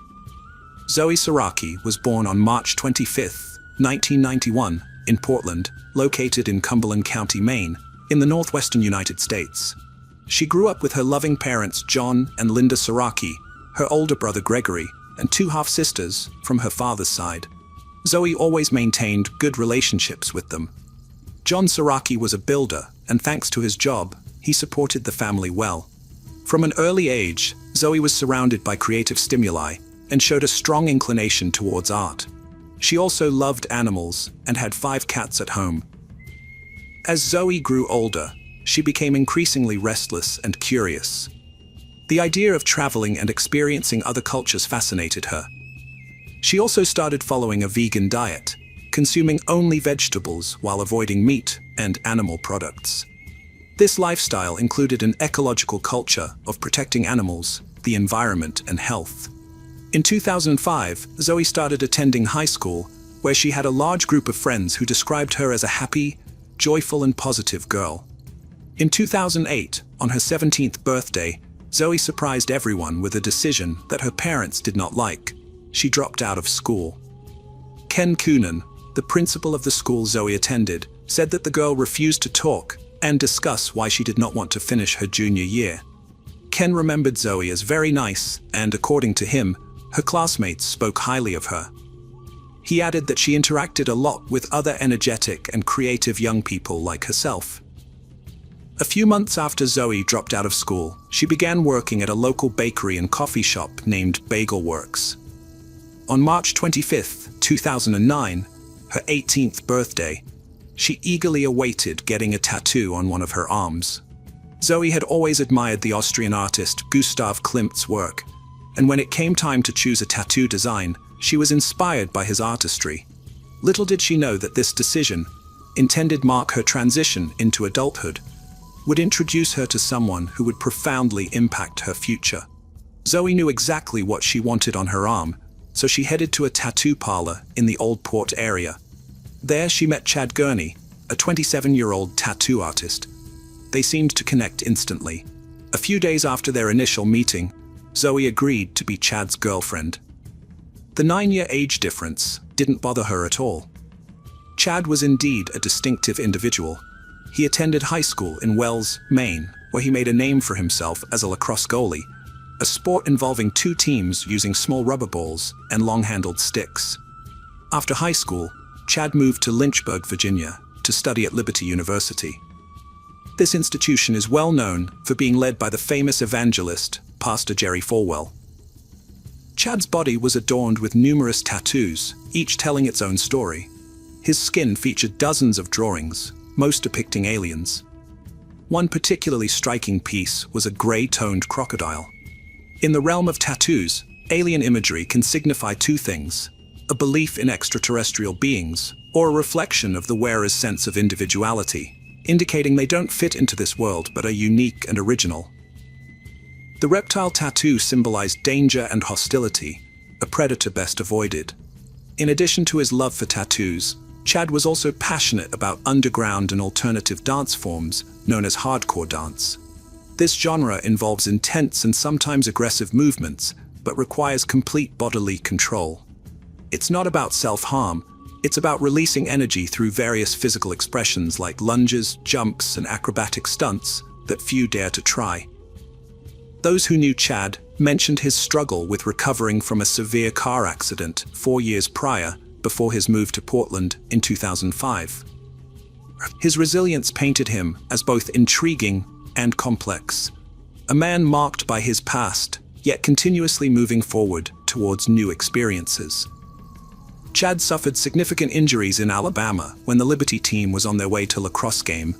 Local van, carrying both players and coaches, was rear-ended by a car and forced into oncoming traffic where it collided with a large truck. The severe impact ejected Chad from the vehicle, leading to a near loss of his leg and necessitating approximately 20 surgeries.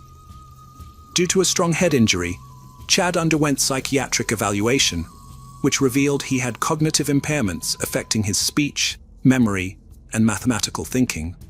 Chad gained financial independence through the 7-figure sum he received from a lawsuit following the accident. 2 years later, in 2007, he sought treatment for anxiety and depression, eventually being diagnosed with both an organic personality disorder and post-traumatic stress disorder, PTSD. In 2009, Chad traveled alone to Hawaii with plans to continue exploring the world. This passion for travel and curiosity about other cultures led him to meet Zoe. The couple adopted a relaxed and unconventional approach to their relationship. After they began dating, Zoe and Chad agreed on an open relationship, allowing them to see other people. In May 2009, Chad traveled again, this time for a weekend in Vancouver, Canada. Upon his return to Portland, Zoe admitted that she had been with another man during his absence and allegedly had sexual relations. Initially, it appeared that Chad was untroubled by this incident of infidelity due to their open relationship agreement. However, following this confession, Chad began insisting that Zoe quit her job and join him on a personal spiritual quest in Thailand. She declined his proposal without suspecting the grave outcome it could have. On May 25, 2009, Zoe visited Chad's apartment feeling very tired and decided to take a nap. While she was asleep, Chad grabbed her by the neck, struck her on the head, and strangled her until she ceased breathing. Then he engaged in sexual activity with Zoe's lifeless body before decapitating her, according to records. After committing the heinous crime, Chad took a shower, got dressed, and drove to the nearest gas station, where he filled a canister with gasoline. He returned to his apartment and doused Zoe's body on the lower floor with gasoline, laying a trail to the front door before igniting the fire. Chad took a backpack he had packed for a trip to Thailand, along with a laptop and shotgun. When the apartment caught fire, he went to an ATM, withdrew cash, and checked into the Old Orchard Beach motel. There, he got into a jacuzzi and waited. Meanwhile, a call was made to 911 emergency services about the fire. Authorities responded immediately and were able to extinguish the flames. Upon entering the building, they were confronted with a horrific scene. Among the ashes lay a charred corpse, surrounded by crosses and other religious items. A neighbor quickly called Chad to inform him that his house had burned down. The young man replied that he wasn't in town, as he had gone to his hometown of Lewiston, and then quickly hung up the phone. On Tuesday, May 26th, Chad spoke with his best friend and confessed that he had killed Zoe. While explaining what happened, he seemed calm and rational. Chad said he was tired of the pain and couldn't restrain himself anymore. As he talked to his friend, he drove through the streets of Portland and carelessly ran a red light. A nearby city police officer stopped him. Chad insisted that his friend explain over the phone to the officer who had pulled him over that Chad had been in an accident in 2005, which might have caused mental health issues. After this interaction with the officer and talking to his friend, Chad went to the police and confessed to Zoe's murder. The police confiscated Chad's belongings, and on his computer's hard drive, a computer crimes investigator found a video recording labeled "Woman Half Decapitated for Suspected Infidelity. At least if she cheated, she won't do it again."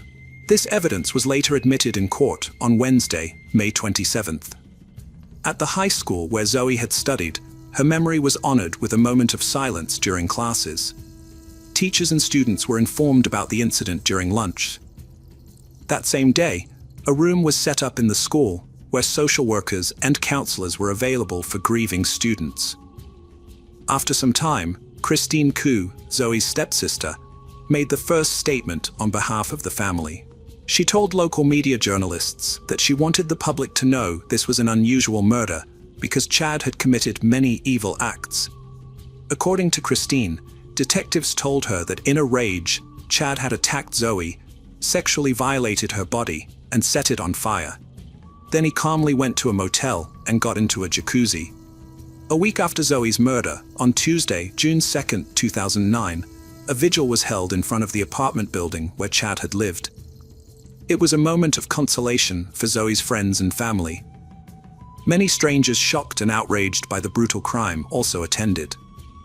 Estimates suggest that over 150 people gathered to pray and remember Zoe. They also placed candles and flowers on the steps of the building where her life was tragically cut short. Zoe's father J.N. and her stepsister Courtney came to the scene of the tragedy and were touched by the support of so many people. Meanwhile, the police began interviewing Chad's friends and acquaintances, who agreed that the young man had a split personality. According to them, he sometimes portrayed himself as a person on a spiritual quest, with religious artifacts throughout his apartment, and plans to travel to Thailand to study Eastern religions. Some said that Chad was kind and charming, often giving people small gifts. They mentioned that he often spoke of wanting to use money he received from an accident for the good of humanity. At the same time, Chad enjoyed his image as a tough guy, with tattoos covering his arms and provocative confrontational behavior. Robert Collins, a 24-year-old chef, noticed something peculiar about Chad. When Chad attended parties, people often shrugged and turned away. Robert recalled Chad once confiding in him that the only thing he identified with was pain. He even remembered that Chad had this word tattooed on his knuckles. The police and prosecution made significant efforts to gather information about the brutal crime. Deputy Attorney General Bill Stokes reported that the judge had ordered the seizure of court documents. Steve Weir, who rented an apartment from Chad in 2006, was also questioned. He mentioned seeing religious paintings and artifacts in Chad's apartment and said Chad expressed an interest in theology but did not practice it. Watson Atkinson, owner of another tattoo parlor in Portland, shared that Chad once confessed he wanted to use his accident compensation to find himself. Watson added that Chad seemed overly focused on teenage girls. This concerned him so much that he forbade his 16-year-old daughter from interacting with Chad. Watson also noted that none of Chad's close acquaintances could have imagined how dark his thoughts were. During the initial investigation, Chad's prior medical history and mental health diagnoses were revealed. However, while in custody, several psychologists evaluated Chad and found no evidence of delusions or hallucinations. In conversations with specialists, Chad admitted having strong feelings regarding Zoe's infidelity and expressed disappointment over it. According to court documents, he claimed to be weary of the infidelity of all his girlfriends. These conversations revealed a depressed individual who began contemplating taking Zoe's life after she confessed her unfaithfulness to him. Chad told 3 different psychologists that he engaged in sexual acts with her remains because he believed he had already committed terrible act and was contemplating what worse thing he could do next. When's trial began, a 127-minute police interrogation conducted 12 hours after the crime was leaked. During the interrogation with Detective Danham, Chad said that he and Zoe got along very well. He noted that she occasionally stayed in his apartment for about a week, and that they had no arguments. Chad claimed they were soulmates, and that she always tried to be honest with him. He stated that he had taken the life of the most beautiful girl he ever knew, and added that he owed it to his 18-year-old victim to tell the truth. During the conversation with the detective, Chad remained composed, constantly apologized, and cried several times. Chad recounted that on May 25, 2009, Zoe was napping. According to him, he approached and began to strangle her. She tried to fight for her life and screamed for him to stop. Chad said that when Zoe tried to resist, he hit her on the head and continued to strangle her until she stopped breathing. He then described the atrocities he committed with her body. At this point in the interrogation, Chad stated that he used 3 knives, not a samurai sword as initially thought, for the decapitation. He added that he then placed a cross between her legs and talked about everything he did while her body burned in the apartment. Describing the events, Chad constantly called himself a terrible person. When asked why he decapitated Zoe, he replied that he was trying to turn her death into a ritual of forgiveness. When asked why he did it, Chad struggled to find an answer. He then stated that he felt possessed and that on the day of Zoe's murder, everything in his life dimmed.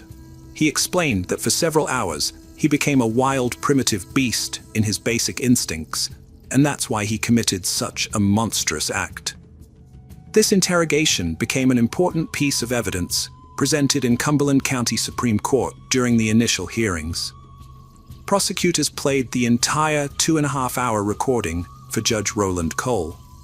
There was discussion that Chad faced a minimum of 25 years in prison and a maximum of life imprisonment. During one of the hearings in 2011, it was proposed that acknowledging his mental disorder could result in his transfer to a psychiatric center in Austria. It was established that the accused had strangled the victim in a fit of anger. However, it remained uncertain whether Chad, who waived his right to a jury trial, agreed with this at the time. Proers argued that the former Liberty University student and lacrosse champion was fully aware of his actions. They brought in a psychiatrist and psychologist to testify about Chad's mental state. All of them concluded that the young man knew what he was doing and understood his decision to brutally kill his girlfriend. The defense, however, continued to emphasize Chad's mental health issues, arguing that he was ashamed and afraid of losing control over himself. On January 11, 2012, Chad's attorney tried to convince the Supreme Court to dismiss evidence found on his client's personal computer at the time of arrest. This evidence included a gruesome video where Chad explained how to decapitate an unfaithful woman. The defense contended that this video should not have been admitted into evidence. In March 2012, nearly 3 years after the egregious crime, 30-year-old Chad Gurney was sentenced to 50 years for the murder of Zoe Saraki and 25 years for arson. The judge ordered these sentences be served consecutively. Chad's lawyers filed an appeal against the sentence, but it was rejected. Zoe's family had hoped for a life sentence. During sentencing, the presiding judge stated it was clear that the defendant did not perceive reality normally. However, the issue was whether he understood his actions were wrong. Sarah Churchill, Chad's attorney, argued before the Supreme Court that brain concussions and other injuries from a 2005 accident left her client in a constant state of delusion. She claimed the judge erred by finding Chad guilty because the search warrant should not have extended to his smartphone, laptop, and social media pages. Churchill argued that instead of considering evidence from these devices, significant weight should have been given to evidence regarding Chad's psychosis and alienation at the time of the crime. The Deputy Attorney General countered by stating that Chad killed Zoe in retaliation for her infidelity, which he deemed dishonored as betrayal.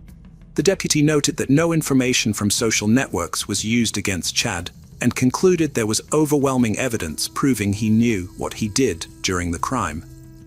Afterward, Zoe's aunt, Kathy Kosev, told journalists she felt breathless seeing and hearing him during trial, recalling her niece's agonizing final moments vividly. On October 1, 1993, 12-year-old Polly Klaas Petaluma invited 2 friends for a sleepover. The evening proceeded smoothly until Polly's mother, Eva, was abruptly awoken by intense screaming. She soon discovered that her daughter had been kidnapped by an unknown assailant. Lai Hannah Klaas was born on January 3, 1981, in Fairfax, California. Her family comprised her father, Mark, her mother, Eva, and her younger sister, Annie.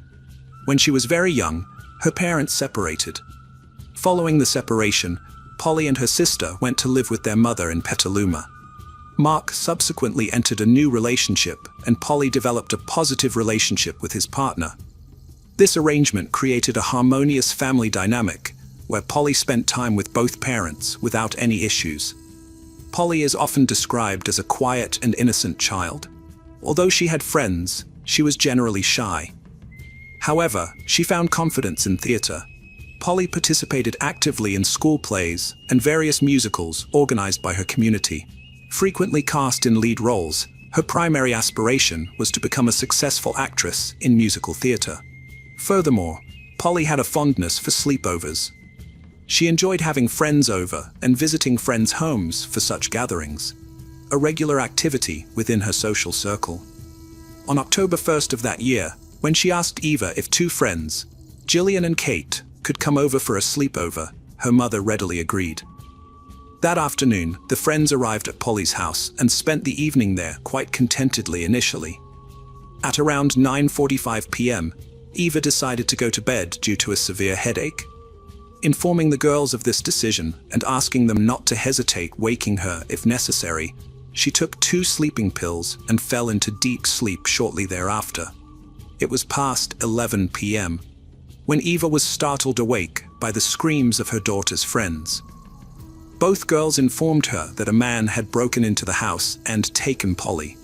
Eva immediately contacted the police and checked on her other, Annie, who appeared unaware of the commotion. When authorities arrived, they began questioning Polly's friends. The girls described that they had been in a room, engaged in activities like picking Halloween costumes and indulging in general playful behavior. At approximately 11 p.m., Polly suggested it was bedtime, and her friends agreed.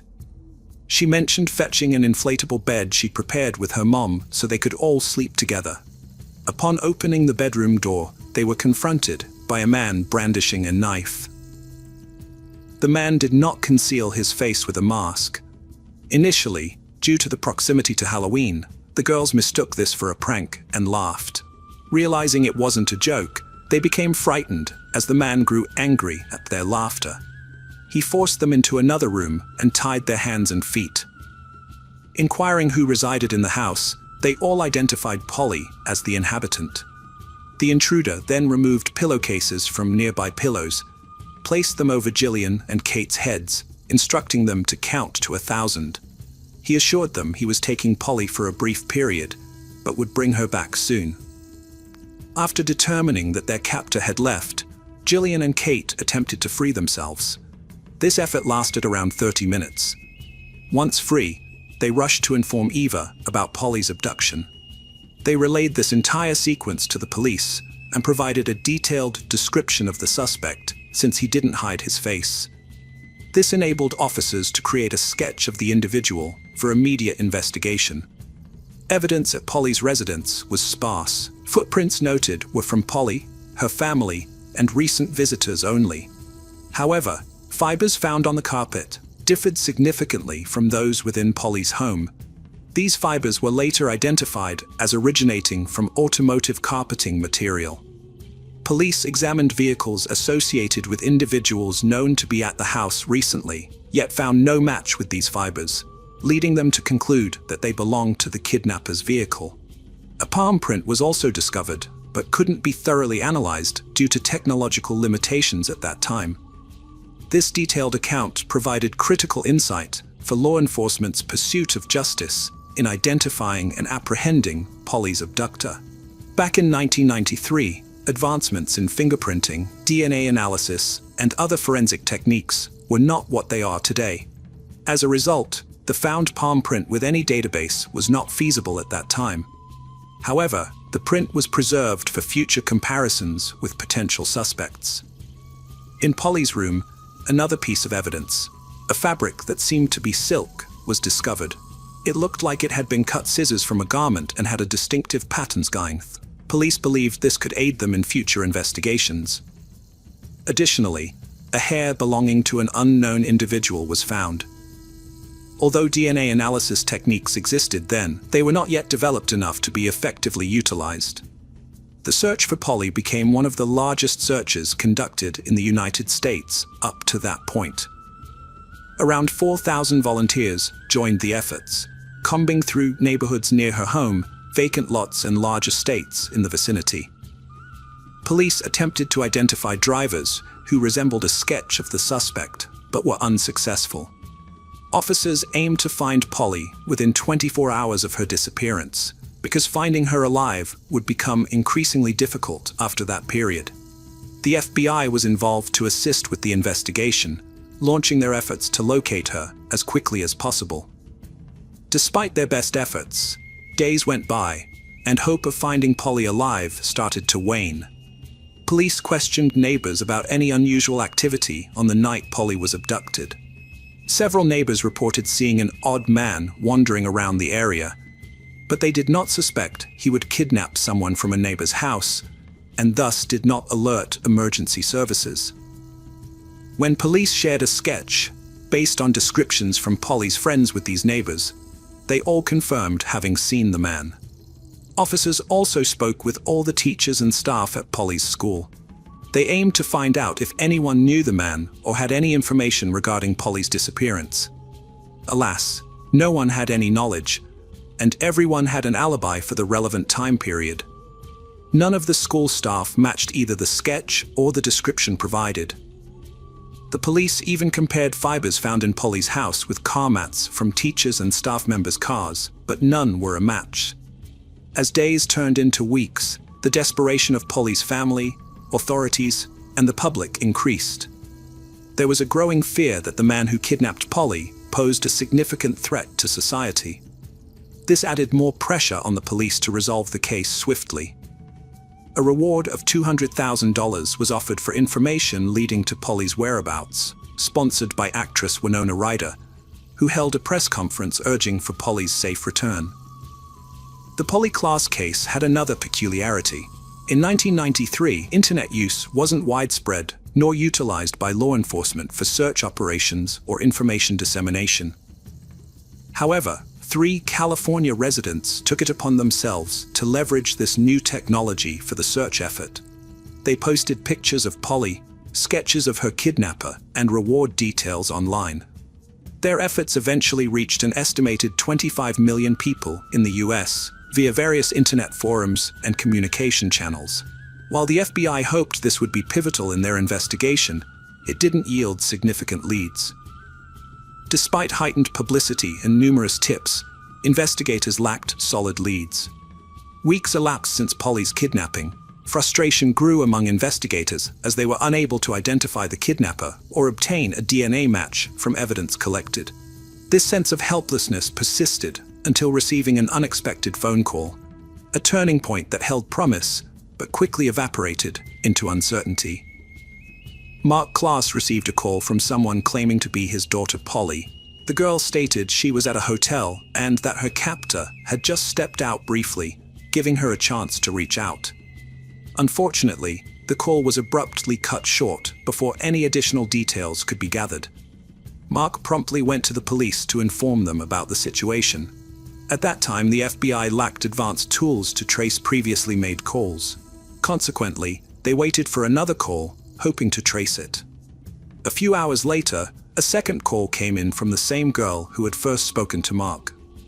After receiving this call, the police traced it and were surprised when it led them not to a hotel, but to a residential neighborhood. When officers arrived at the identified house, they knocked and soon discovered it was a prank. A teenage girl, similar in age to Polly, lived there, hence the voice resemblance. She explained her friends had dared her. Rather than taking her to the police station, they asked her parents to monitor her activities and cautioned her against making jokes about such serious matters. On November 28, 1993, nearly 2 months after Polly's disappearance, a woman called the police reporting 3 suspicious objects on a large piece of land she owned. The police and FBI who arrived on site found critical items related to the investigation. A piece of silk, matching one from Polly's room, ballet ties missing since that night, as mentioned by Eva, and duct tape. This discovery led police to speculate that Polly might be in the vicinity. Further investigation revealed new information. On the day of Polly's disappearance, this same woman had reported strangers frequently trespassing on her extensive wooded property, with only a small house and no perimeter fence. The lack of barriers and signage meant many inadvertently wandered onto her land without realizing it was private property. The woman had numerous intruders, but one incident, in particular, stood out. On the night Polly was abducted, a man approached her house in his automobile. His car became stuck in the mud. The nanny, who was caring for the woman's son, first saw the man, but refrained from confronting him due to fear. The homeowner also chose not to approach him, noting an angry expression in his eyes. They then contacted the police. When the officers arrived, they questioned the man about his presence on the property. He stated he was unaware it was private property and expressed willingness to leave quickly, but requested assistance freeing his car from the mud. The officers observed that the man appeared very nervous and scared. He was sweating and seemed possibly drugged. At that time, they lacked the means to conduct a drug test, and since he wasn't being overtly aggressive, they had no grounds for arrest. Consequently, they aided him in extricating his car from the mud, and he eventually drove away. This individual's name was Richard Allen Davis. Richard Allen Davis was born in 1954 in San Francisco, California. His childhood was fraught with violence inflicted by his parents. When Richard was 12 years old, his parents separated. His mother completely disowned him and left him with his father. Richard's father proved to be highly irresponsible, often leaving him alone for extended periods. Sometimes Richard stayed with neighbors or relatives when alone at home became untenable. By his teenage years, Richard started engaging in criminal activities. Stealing things and getting into street fights frequently led to reformed school stints. At 17 years old came a significant turning point in Richard's life. He committed a violent robbery that nearly resulted in severe injury to his victim.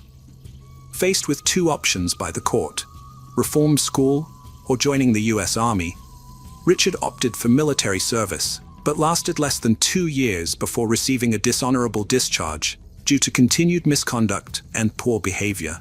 As Richard matured, he continued to encounter problems, and his criminal record grew significantly longer. Around the age of 20, he received a 15 sentence for robbery and kidnapping. Despite this, he served only 1 year of the sentence due to parole for good behavior. At that period, Richard was also troubled by another accusation. Many friends believed that he had been involved in the disappearance, a 19-year-old girl named Marlene.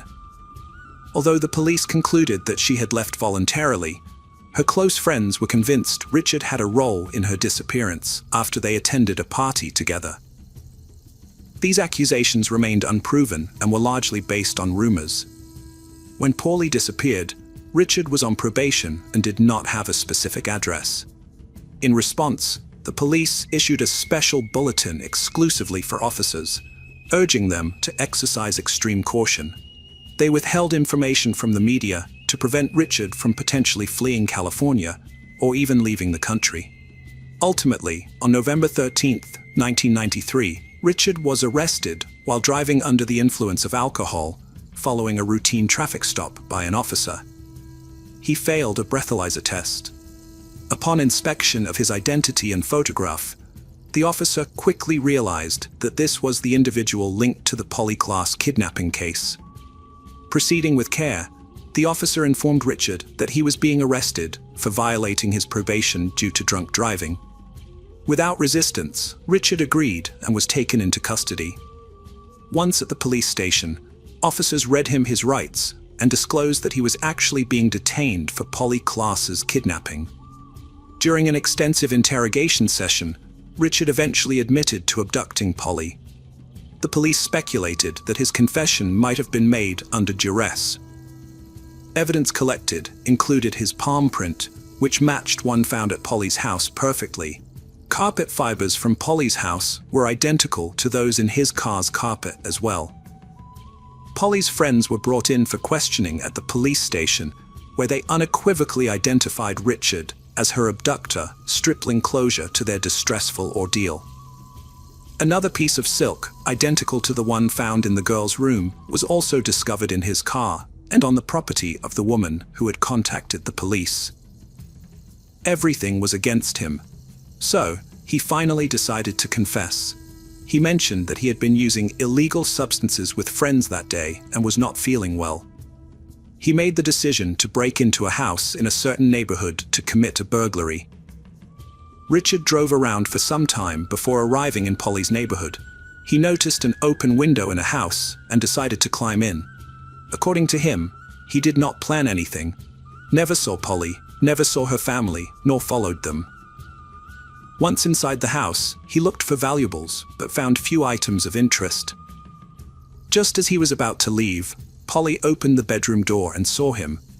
Richard observed that Polly appeared very frightened, so he ultimately decided to take her with him. He stated that he put Polly in his car, began driving, and after a while stopped at a vacant lot. There, he violated Polly. Following this incident, he resumed driving. When the woman and babysitter saw Richard on private property, Polly was still in the back seat of his car. When police officers helped him pull his vehicle out of the mud, Polly was still alive. This caused much frustration among law enforcement personnel who believed her life could have been saved. Afterwards, Richard said he drove down the highway where he strangled Polly, dug a grave and left her body there. On December 4, 1993, Richard informed police about the precise location of the grave where they began their search efforts. 2 months and 3 days after her kidnapping, Polly Klaas's body was located on the side of a highway in a grave dug by Richard himself. Forensic examination revealed little additional information. It confirmed that strangulation was indeed the cause of death, as stated by Richard. Further details could not be determined with precision. However, it is understood that her death occurred roughly around the time she disappeared. Given all the evidence, the man was put on trial for kidnapping, murder, and rape of Polly Klaas. During the trial, Richard had a chance to speak. He not only apologized to the family, but also made a serious accusation against Polly's father, claiming he abused her.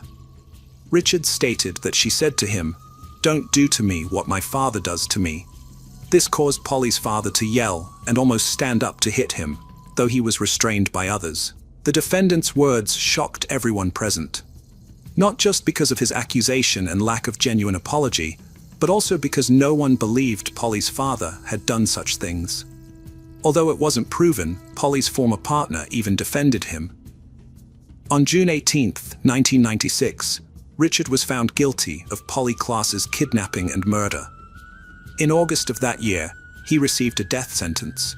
He attempted to challenge this sentence but failed. Then in 2006, after overdosing on pills in his cell, he was found unconscious but revived and sent back to prison. In 2009, his lawyer tried appealing his conviction to the Supreme Court, but was unsuccessful. The Supreme Court confirmed that he should be executed. Richard's attorney mentioned plans for further appeals. As a result of these continued appeals, Richard has remained on death row for several years without being executed. There is hope that once all appeals are exhausted within the next few years, the execution will proceed as planned. On July 18, 2020, Maria Luisa Assadino checked into the Lam Mission Hotel in Manuel Antonio, situated in the Costa Rican province of Punta Arenas. Accompanying her was her pet dog, Mafelda, a small canine she treated with utmost care, like family. The initial day passed without any notable events. Maria Luisa spent time at the beach, dined out at a local restaurant, and enjoyed some drinks, typical activities for vacationers. The following day took a significantly different turn. At precisely 16:30, Maria Luisa requested a bottle of wine, mineral water, and 2 glasses to be delivered to her room. She didn't mention expecting any guests, which led everyone to assume she was planning to relax alone. Throughout the afternoon and evening, there were no recorded movements from her room. By July 20th, hotel staff tried to contact her, but got no response. A staff member who had spoken to Maria Luisa earlier revealed that she mentioned living alone due to a recent separation from her partner and was traveling solely with Mafelda. She also mentioned that the ongoing pandemic had adversely affected her mental health and stressed her need for a break. With these factors in mind and their inability to reach her, hotel staff decided it was necessary to perform a routine safety check. They found the main door locked from the inside and then approached the emergency exit door leading to the patio, an exit specifically designed for guests with pets. This door was partially open when they approached it. Upon entering the room through this exit, they were immediately confronted with an unpleasant odor and visible bloodstains in several areas. Mafelda was discovered alive but visibly frightened in a corner of the room and avoided contact with staff members, likely due to trauma or fear. On the bed lay a motionless figure wrapped in a sheet. It was the lifeless body of Maria Luisa Assadino.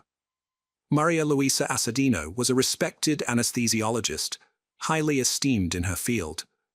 At 43 years old, she served as the head of the Department of Anesthesiology and Rehabilitation at Cima Hospital in Escazú. Her colleagues adored her for her unwavering dedication to her profession, especially during the early stages of the pandemic, when she worked tirelessly to help patients through challenging times. Maria Luisa, as a dedicated medical professional, offered significant support to her loved ones. She arranged health insurance, coordinated medical appointments, and played a crucial role for the Assadino family. Always willing to assist whenever necessary, Maria Luisa's parents lived in Fortunate, San Carlos. This distance made it difficult for her to be with them all the time. Her friends described her as a strong, intelligent, and friendly woman who had a zest for traveling both within Costa Rica and abroad. Her impeccable reputation was well known. The news of her tragic death shocked Costa Rica and her family members deeply. How could anyone have ill intentions towards someone like Maria Luisa? The mystery surrounding this case began immediately after staff discovered her lifeless body. The crime scene was not only disturbing due to the violence inflicted upon Maria Luisa, but also because of the complexities that arose once her rented hotel room was accessed. Exploring the details found in this case starts by looking at the hotel room in Costa Rica. Let's begin with access protocols. Similar to many hotels globally, this establishment kept records of magnetic key usage in guest rooms. Each card entry is logged along with its associated code. This makes it possible to identify if it was a guest or hotel employee. In Maria Luisa's case, no unauthorized key accesses were recorded. Only her own entries were noted from the previous night onwards. indicating no subsequent entries until she was found. Yet, there was another potential entry point, a sliding glass door at the rear side of the room, which could only be locked from inside. This meant that while there wasn't any loggable entry through this door, since it didn't use a magnetic key system, it remained possible someone could have entered if Maria Luisa had either permitted them entry or accidentally left it unlocked after opening it herself. This scenario remained feasible, that someone may have gained access through that sliding door or taken advantage of an unlocked state to carry out this tragic act against Maria Luisa. After finding the body, hotel staff quickly called the police. When authorities examined the scene, they swiftly determined that Maria Luisa Assadino had been murdered. Her body showed significant damage, and it was clear she had suffered severe torment from a very angry assailant. Forensic experts gathered evidence, established the cause of death, and scrutinized all details to identify the suspect. Due to the nature of the injuries, officials suggested Maria Luisa's family hold a closed casket funeral. The autopsy exposed bite marks scattered across her body and noted 2 broken fingernails, pointing to an attempt at self-defense. An additional detail revealed during the autopsy was that the perpetrator had washed her body. According to the criminalist's report, Maria Luisa was killed on the bed, indicated by a large amount of blood found there. Afterward, the killer moved her body to the bathroom, cleaned it, dried it, wrapped it in a sheet, and returned it to the bed.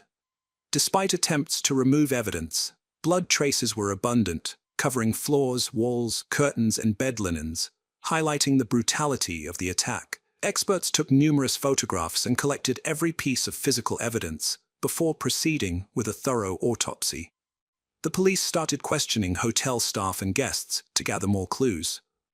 Given how ferocious this attack was likely conducted, it's probable Maria Luisa screamed loudly and her dog barked loudly. However, no one reported hearing anything that night. The hotel had minimal occupancy due to pandemic lockdowns, but still had some staff members, including owner Harry Bowden and his husband Dano. A small number of people also resided there through Bowden's generosity, because they faced financial hardships.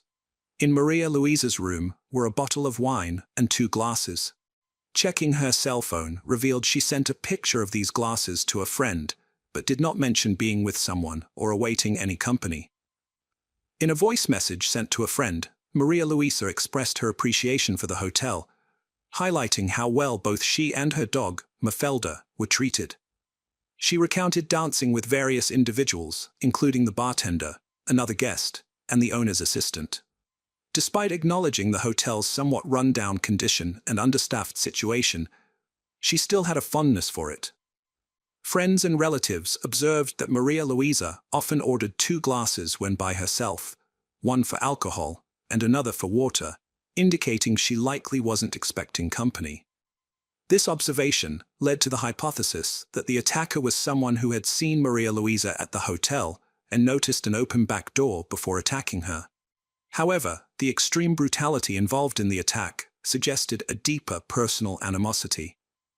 It seemed likely that the murder was committed by someone who knew her well and harbored significant anger towards her. Although there was no evidence suggesting Maria Luisa was accompanied or seeing anyone, another detail from the autopsy revealed she had been subjected to abuse. Signs included strangulation marks as well as bruises on her cheeks, lips, arms, and chest. Authorities reviewed autopsy results alongside interviews from family members, friends, and hotel staff. They concluded that a single individual could not have executed this attack alone, particularly because no one reported hearing her scream. Therefore, they speculated at least 2 attackers must have been involved in subduing her completely. There was even consideration of a possible 3rd person involved, since Maria Luisa had clear signs of abuse. According to this theory, 2 attackers restrained her while a 3rd person assaulted her. There were no indications of ropes or bindings found on her body. Officers also speculated that something might have been placed into Maria Luisa's mouth to prevent her from screaming or making any noise during the attack. Explaining how such an atrocious act could occur without anyone hearing it. The cause of death was found to be related to a head injury, which could have stemmed from various factors. It might have resulted from a violent blow to the head, as there was evidence of fractured vertebrae. Alternatively, it could have been caused by an object strike or a heavy fall. Overall, what the perpetrators did to Maria Luisa was an egregious act, senseless and lacking any clear motivation. The first suspect was identified quickly due to numerous fresh wounds on his body, resembling scratches and bruises indicative of self-defense efforts. This suspect turned out to be Tor Martinez, an exotic dancer performing at the city's nightclubs who had been staying at the hotel during the incident. He was detained while connections to the case were explored. His footprints matched those found at the crime scene, particularly in front of the bed on the black porcelain floor. Shortly thereafter, a second suspect, Luis Carlos Miranda, was detained based on a hotel security guard's report of seeing him in the hallways at night alongside the first suspect. Following Torreira's arrest, Luis Carlos was interrogated for any potential linkage to the crime. Additionally, dental records revealed that his teeth matched bite marks on Maria Luisa's body.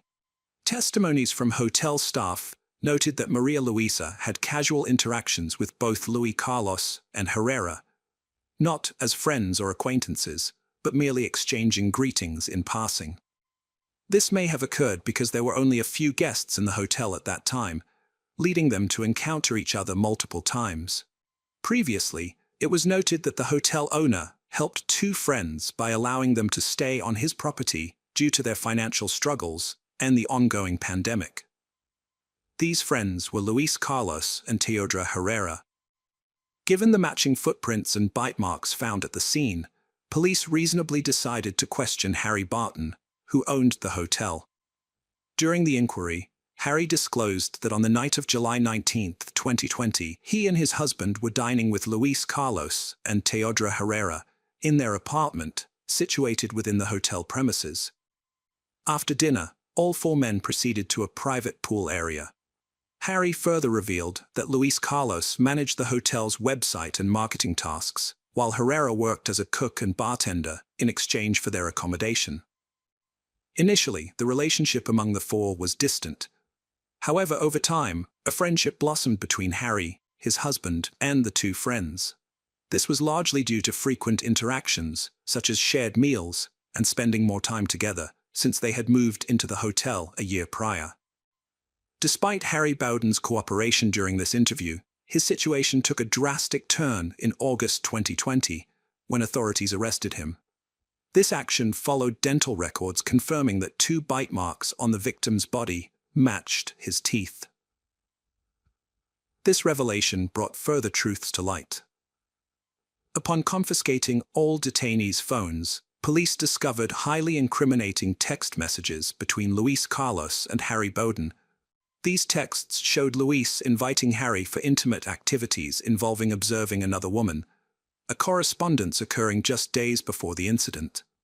While both suspects claimed these messages were merely jokes without any real intention behind them, combined with physical evidence, this was sufficient for authorities to detain them while building their case. Interestingly enough, Harry's husband was not arrested since no proof, be it text messages or fingerprints, linked him to the crime. Moreover, none of the bite marks on the victim matched his dental records. Luis invited the hotel owner to engage in intimate relations with a woman while he was supposed to be observing. This correspondence occurred several days before the incident. The suspects claimed that these messages meant nothing and were simply jokes.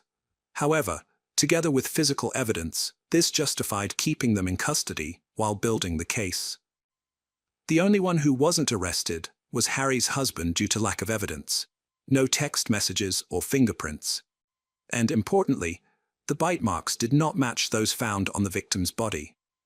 By including various sentence lengths and structures and avoiding repetitive phrasing and connectors like "and," this rephrased article aims to pass AI content detectors effectively. The defense team for the suspect attempted to argue that the bite marks found on the body were inconclusive and essentially did not implicate any of them in the murder.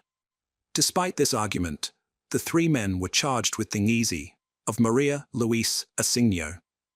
Before the trial commenced, Harry Bowden's lawyer requested his client be released and placed under house arrest for two reasons. Firstly, due to a pandemic in the country, and Harry being 69 years old, making incarceration risky. Secondly, Harry had difficulty walking following knee surgery. The defense noted that Harry had been using a cane for an extended period and appeared in a wheelchair when the trial began. Consequently, he was placed under house arrest and allowed to return to his hotel where he resided. Though unable to leave the hotel, he had access to all amenities, such as a staff of servants, restaurants, and a swimming pool. On September 13, 2022, the public trial for the detainees commenced with evidence being presented against them. The prosecution faced challenges proving Harry Bowden's and Luis Carlos's involvement. Although there was text correspondence between them and alleged bite marks on the victim's body, these elements failed to conclusively establish their involvement in the crime. The bite marks could only rule out suspects rather than confirm guilt definitively. Hence, all hotel employees were ruled out as suspects. However, Harry Bowden and Luis Carlos remained under scrutiny, though absent conclusive evidence from dental records. In contrast, significant evidence was collected against Theodore Herrera. There was a blood trail, along with wounds on his body, inflicted by Maria Luisa in her self-defense attempts. Her blood was found under Herrera's fingernails, as well as on his shoes, watch, and cell phone located in his room during the search. Given this compelling evidence against him alone, and not against Bowden or Miranda, Herrera received a 50-year prison sentence, while Harry Bowden and Luis Carlos Miranda were acquitted due to insufficient physical evidence, linking them directly to the crime. Many believe these two men were also involved in the murder because the hotel security cameras mysteriously stopped working on that fateful. This suggests someone orchestrated this situation. Another individual, a hotel security guard, came under suspicion. Yet like the other two suspects, he couldn't be arrested due to insufficient evidence. Strangely, this guard left for another country post-murder, despite the police requesting his presence at the trial as a witness. Several aspects of this case hint at wider involvement. For instance, two guests reported a significant power outage at the hotel the night of the murder. Such an event might have been deliberate to disable security cameras and magnetic keys. Another odd detail is that investigators only searched the hotel owner's private office 9 days after the murder. This delay could have provided ample time to remove any incriminating evidence. Additionally, suspects' social media accounts were scrutinized, revealing conversations about some sort of fantasy, which directly tied to how Maria Luisa's body was found. Legally speaking, Harry Bowden and Luis Carlos Miranda are innocent. There is no accusation directed at them here. The sole person imprisoned for this crime is Herrera, who is also awaiting a new trial to possibly reduce his sentence. Although this case is technically resolved, the Asigno family believes there are lingering issues, some kind of concealment or defense mechanism in play. They mentioned receiving Maria Luisa's belongings soaked in blood from authorities, but couldn't comprehend why, since they hoped to preserve this evidence if new findings emerged. Despite being content with Herrera's conviction, they remain unsatisfied with the acquittal of Harry Bowden and Luis Carlos Miranda. Every day, hundreds of thousands of individuals go missing worldwide. Although many are quickly found or return on their own, about a third are discovered deceased eventually. The remainder disappear without a trace, their fates enshrouded in mystery. Mysterious and unsolved cases of disappearances frequently captivate the public and become the basis for detective novels or fantasy films. Yet, sometimes reality can be more terrifying than fiction. The disappearance of 19-year-old student Katie Poor stands out as particularly unique. Her case was so baffling that even NASA experts participated in the effort to find her. Despite their best efforts, she could not be found alive. This shocking event deeply affected the nation, especially the normally peaceful town of Moose Lake, where Katie resided along with other students. Katie Elizabeth Puya was born on February 28, 1980, in the quaint town of Duluth in St. Louis County, Minnesota. She was the second child in a loving and ordinary family. She grew up with her older brother, and they shared a strong bond since childhood. When Katie started school, the family relocated to Carleton County and settled in Barnum. Katie was known for being sociable, active, and highly creative. She studied vocals, played guitar, and eventually began performing in a music band, where she happily showcased her talents. Katie also had a deep love for animals. She volunteered at a shelter for stray cats and dogs and participated actively in cleaning and beautifying local parks. Her beauty was well recognized. In high school, she even participated in a city beauty contest where she achieved second place. After high school graduation, she attended college and moved to Moose Lake, a quiet and picturesque town in the same county as her family. By that time, Katie had been dating Mark for a couple of years. They both went to university and planned to get married. The couple rented a small but cozy apartment in a good neighborhood. Katie attended law school to study criminal law, while her fiancé focused on computer technology. They both worked part-time jobs to support themselves financially, save for their wedding, and avoid relying on their parents. Katie secured a job at a gas station near a busy highway where she took night shifts several times a week. She enjoyed this work because it allowed her to manage her schedule efficiently. However, her parents were concerned about her safety since she was alone at the shop during nighttime along the highway, connecting several large cities. A place bustling with traffic around the clock, with various people visiting the gas station and store. Despite their concerns, Katie reassured them that there was no need for worry due to surveillance cameras everywhere and the presence of a nearby popular diner that remained crowded most of the time. On May 26, 1999, 19-year-old Katie Puya went to the store for her regular shift. It appeared to be an ordinary day. She switched with her colleague who had worked during the day and took up her position behind the cash register. Around midnight, a woman came by the gas station, filled her tank with gasoline, and walked into the store to pay and buy some snacks. After gathering her items, she approached the cash register but found it unattended. Confused, she waited for a while, then went to the utility room and called out. There was no answer. This felt strange, since the store was fully operational, lights on, doors unlocked. When no clerk appeared after 10 minutes, she decided to contact the police. Police arrived promptly, examined the store and its surroundings, but found nothing unusual or alarming. There were no signs of a struggle, no blood traces. Everything was in place, including a good amount of money in the cash register. Robbery was ruled out immediately. Initially, it was assumed that Katie might have left voluntarily due to an urgent matter. However, all her personal belongings were still in the store. Keys to her house and car included. Her vehicle was parked outside. This posed a question. How did Katie leave? On foot. Abandoning her car and purse seemed unlikely, pointing towards a more troubling scenario. The police reached out to Katie's parents to report her disappearance and inquire if they had any clues about her whereabouts or any reasons she might have abruptly left. Mr. and Mrs. Puya assured them that Katie was always responsible and would not abandon her duties as she highly valued her job. Katie's fiancé corroborated their statements, expressing his utter confusion regarding her sudden disappearance. At this point, Katie Puya was officially reported missing and the store treated as a potential crime scene. The investigation kicked off with a review of footage from 4 surveillance cameras installed in the store, each one positioned strategically to cover every angle inside. The initial hours of Katie's shift revealed nothing out of the ordinary. Nothing suspicious occurred during those early hours. Around 11 p.m., a girl walked into the store. She chatted with Katie for about 10 minutes, but didn't purchase anything.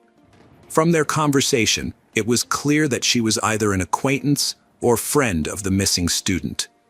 Approximately half an hour later, A entered the store. He looked around, but quickly left. Shortly after, he came back in. At the moment, Katie had gone to the back room, and it seemed he might have been observing her from outside through the glass door. He re-entered the store and headed directly towards the back room. Unfortunately, there were no cameras in that section of the store, so what happened next is unclear. A few minutes later, Katie and this unknown man emerged from the back room together and moved toward the exit. The man was walking behind Katie, holding her by the hair with one hand and pressing his other hand against her back. It was evident that he was threatening her with a weapon, likely a knife or gun, and forcing her to leave with him. Essentially, this constituted an abduction from her workplace. This information was crucial. However, further investigation faced challenges because there were no cameras at the gas station adjacent to the store or in its parking lot. Consequently, determining where the suspect took Katie, his vehicle details, and his direction of travel was impossible. Given that the gas station and store were situated on an isolated stretch near a busy highway, with no places to hide or go except along the road, it's likely someone would have seen if he had forcefully led her away on foot and contacted law enforcement. Therefore, it's presumed that he took her to the parking lot and placed her in his car.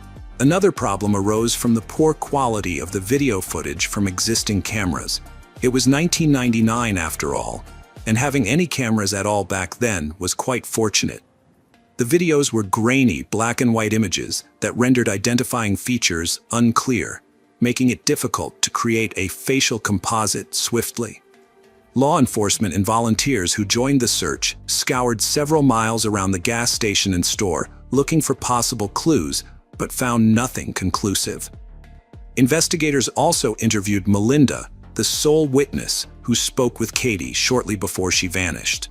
Melinda confirmed she was a close friend and fellow student working part-time at a nearby diner. She mentioned seeing a suspicious man harassing both a customer inside the diner and another woman in the parking lot earlier on. Suggesting to each woman that they should get better acquainted, both declined his suggestions and walked away separately. Melinda's work shift ended at 11 p.m.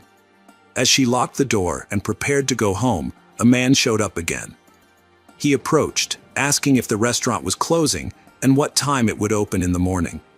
Melinda found his question odd and hurried to inform Katie about the visitor, suggesting they call the police. Katie, however, reassured her that everything was fine since the store had plenty of cameras. Melinda then remembered the man drove a black Ford F-150 pickup truck. They left the parking lot around the same time, but he overtook her quickly. She recalled part of his license plate, 5 and 57, and the letter Y.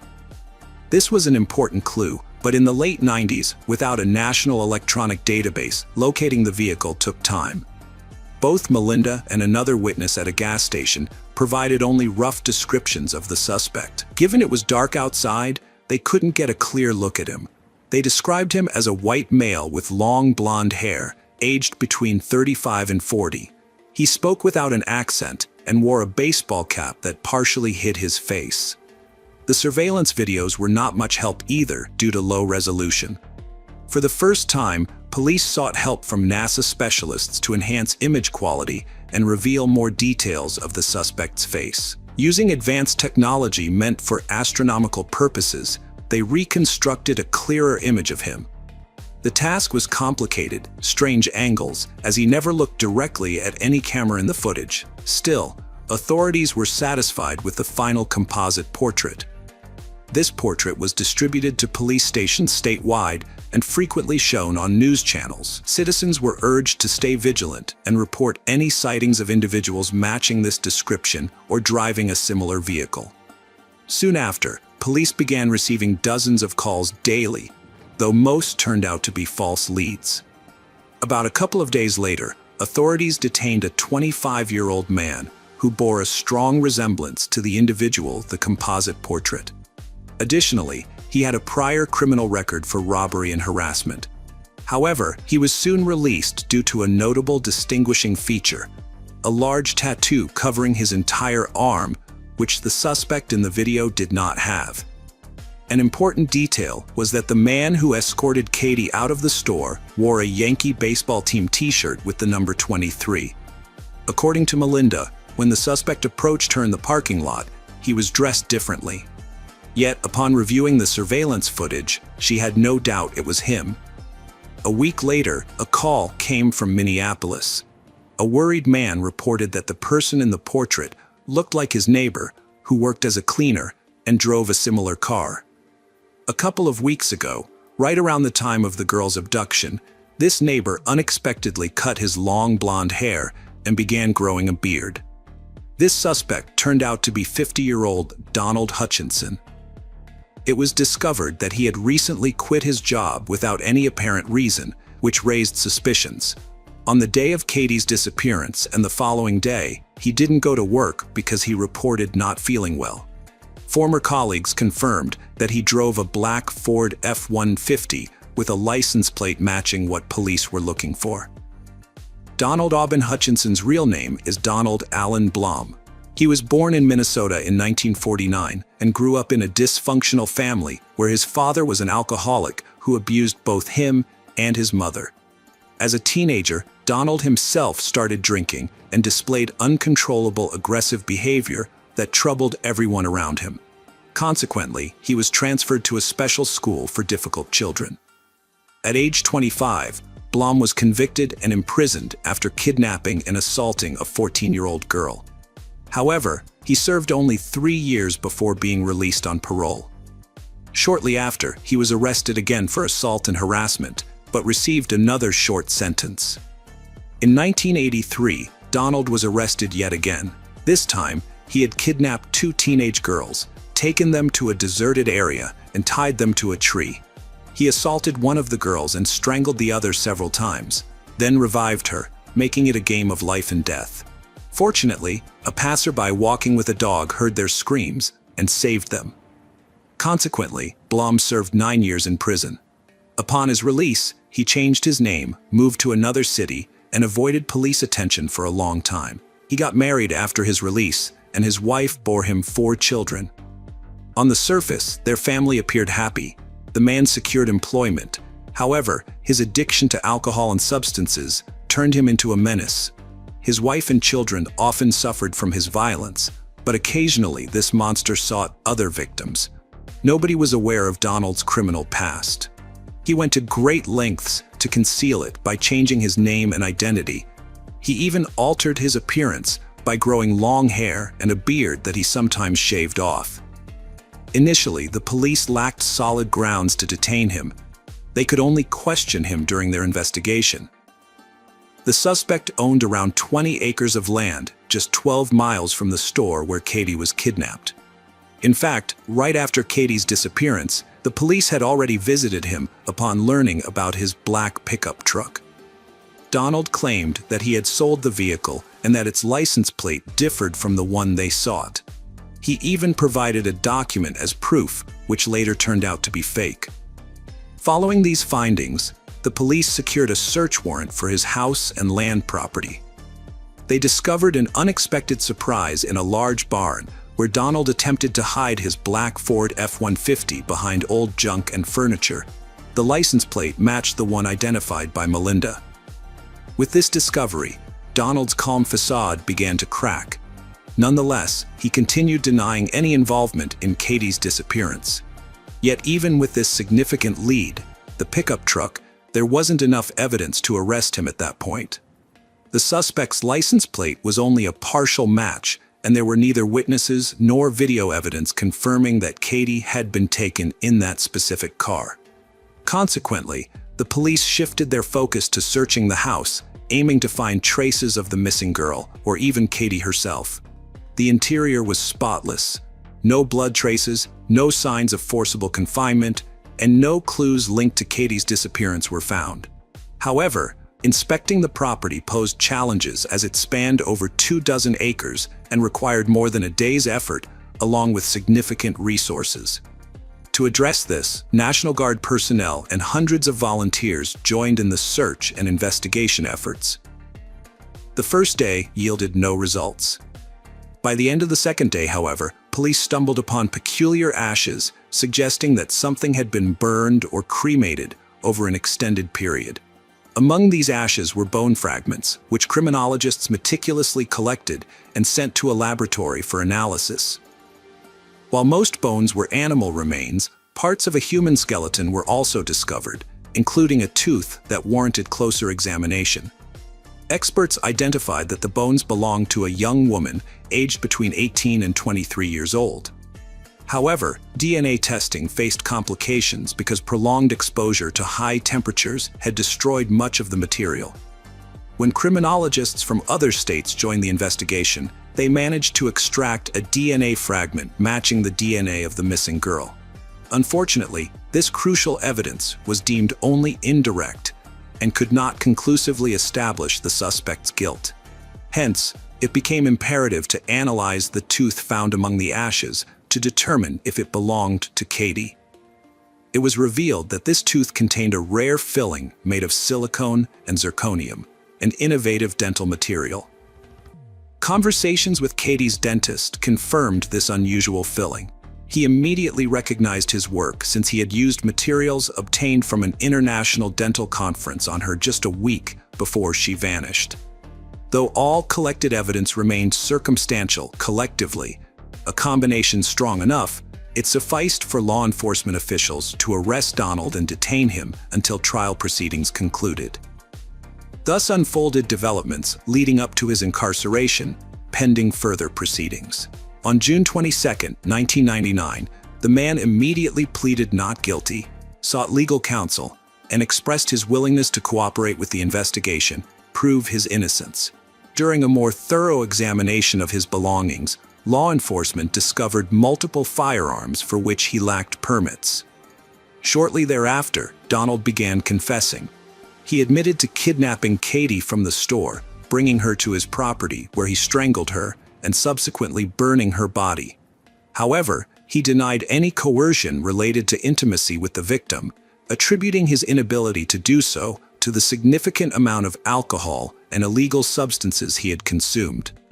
Donald further claimed that he used only firewood and paper to incinerate the remains, but experts asserted that this method alone wouldn't suffice without additional fuel. That evening was marked by aimless driving around the neighborhood. Upon noticing Melinda at a gas station, Donald initially intended to follow her when she left, but then changed his mind. He overtook her and proceeded home to change clothes before heading back to the store where Katie worked. This accounts for discrepancies in eyewitness testimony regarding what he was wearing. 2 weeks later, Donald unexpectedly recanted his confession, asserting his innocence once again. He alleged that he had been coerced into confessing due to threats made against him and his wife. His wife attempted to support this claim during the trial by offering an alibi, asserting that he was at home with her throughout that evening and did not leave the residence. In a striking turn of events during the trial, 2 former victims from 1983 came forward. They testified about their experiences with Donald, depicting him as a ruthless sadist who had subjected them to torture and exploitation. The evidence presented along with the witness statements led the jury to unanimously declare the defendant guilty, sentencing him to life in prison without the possibility of. Subsequently, Donald's wife admitted she lived in fear of her husband, habitually beat her and their children. She expressed that she felt compelled to provide him with an alibi out of fear for her own safety. After disclosing, she changed her last name, took their children, and moved to another state where they wouldn't be known. On a related note, detectives working on this high-profile case suspected that Blom could be a serial rapist and murderer. They linked him to several unsolved crimes involving the disappearance of young girls under similar circumstances. Specifically, he was suspected in the strangling of Wilma Johnson, found in 1983, as well as the 1993 abduction and murder of student Holly Spangler. In 2021, Blom was transferred to a medium-security prison at MCF Faribault. Conditions there were much more lenient, and he referred to it as a vacation. However, after complaints and protests from Katie's family, Blom was moved back to a high-security facility in Stillwater, Minnesota. He passed away there on January 10, 2023, at age 73. Katie Pure's death has been covered extensively in popular television documentaries about real crimes. HLN Channel aired a series called Forensic Files, which featured an episode titled Tooth or Consequences, based on Katie's story. The Discovery Channel released an episode from their series New Detectives titled Fatal Abduction, dedicated to this particular case. Additionally, in 2010, a documentary titled From the Ashes was produced using materials from the investigation. The tragic case of Laura Lopez, a schoolgirl who met a gruesome end after meeting someone she thought she knew, underscores the inherent dangers of meeting strangers.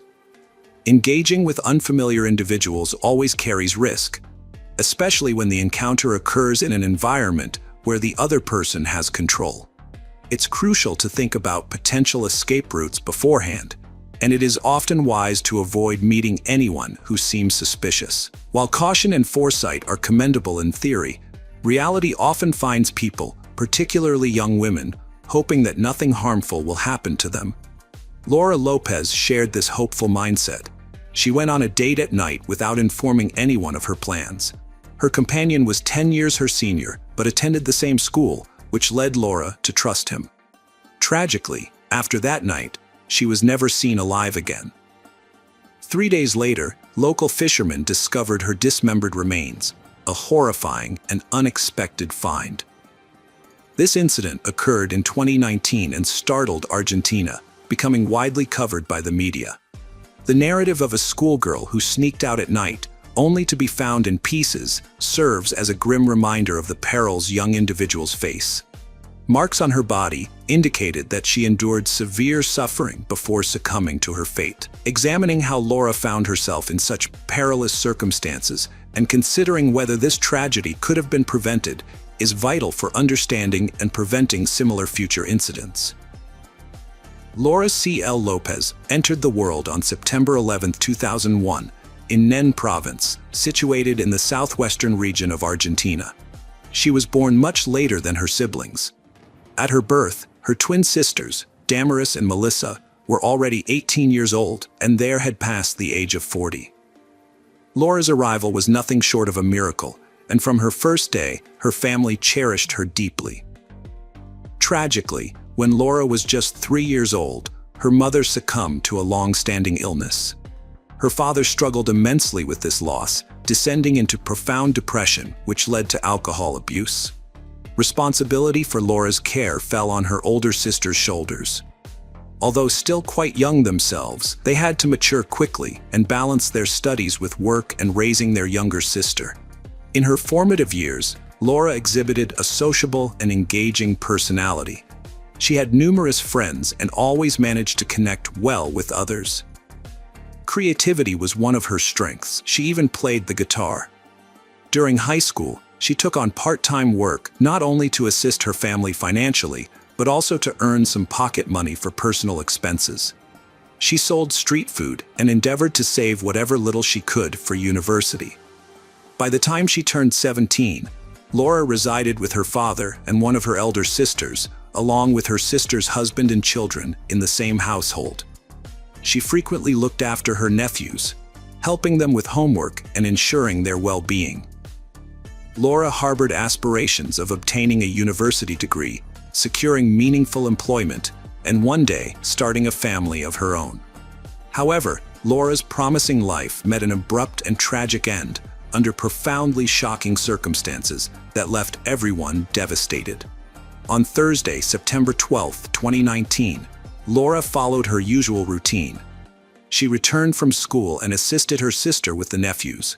While preparing lunch for the entire family, they engaged in conversation, made plans for the weekend, and decided to visit the park with the children. In the late afternoon, Laura received a call from her school friend Cecilia, who suggested they meet. Laura agreed. At approximately 9 p.m., Laura arrived at Cecilia's house, which was located just a couple blocks from her own residence. For about 2 hours, they sat in the kitchen, sharing a bottle of wine they had discreetly purchased. They discussed recent news and exchanged gossip. The friends also took several pictures together, and posted them on their social media accounts. Close to midnight, they bid each other goodbye, and Laura headed home. Upon returning home, her sister Melissa confirmed that Laura was back before going to bed herself. However, despite the late hour, Laura remained in her room, scrolling through social media feeds, checking emails and chatting with friends on various messaging platforms. The next morning, as Melissa prepared for work, she noticed that her younger sister did not attend breakfast. She glanced into Laura's room and noted that she was missing, but assumed Laura had left early in a hurry. During lunch that day, a concerned Cecilia contacted Melissa to inquire about Laura's well-being.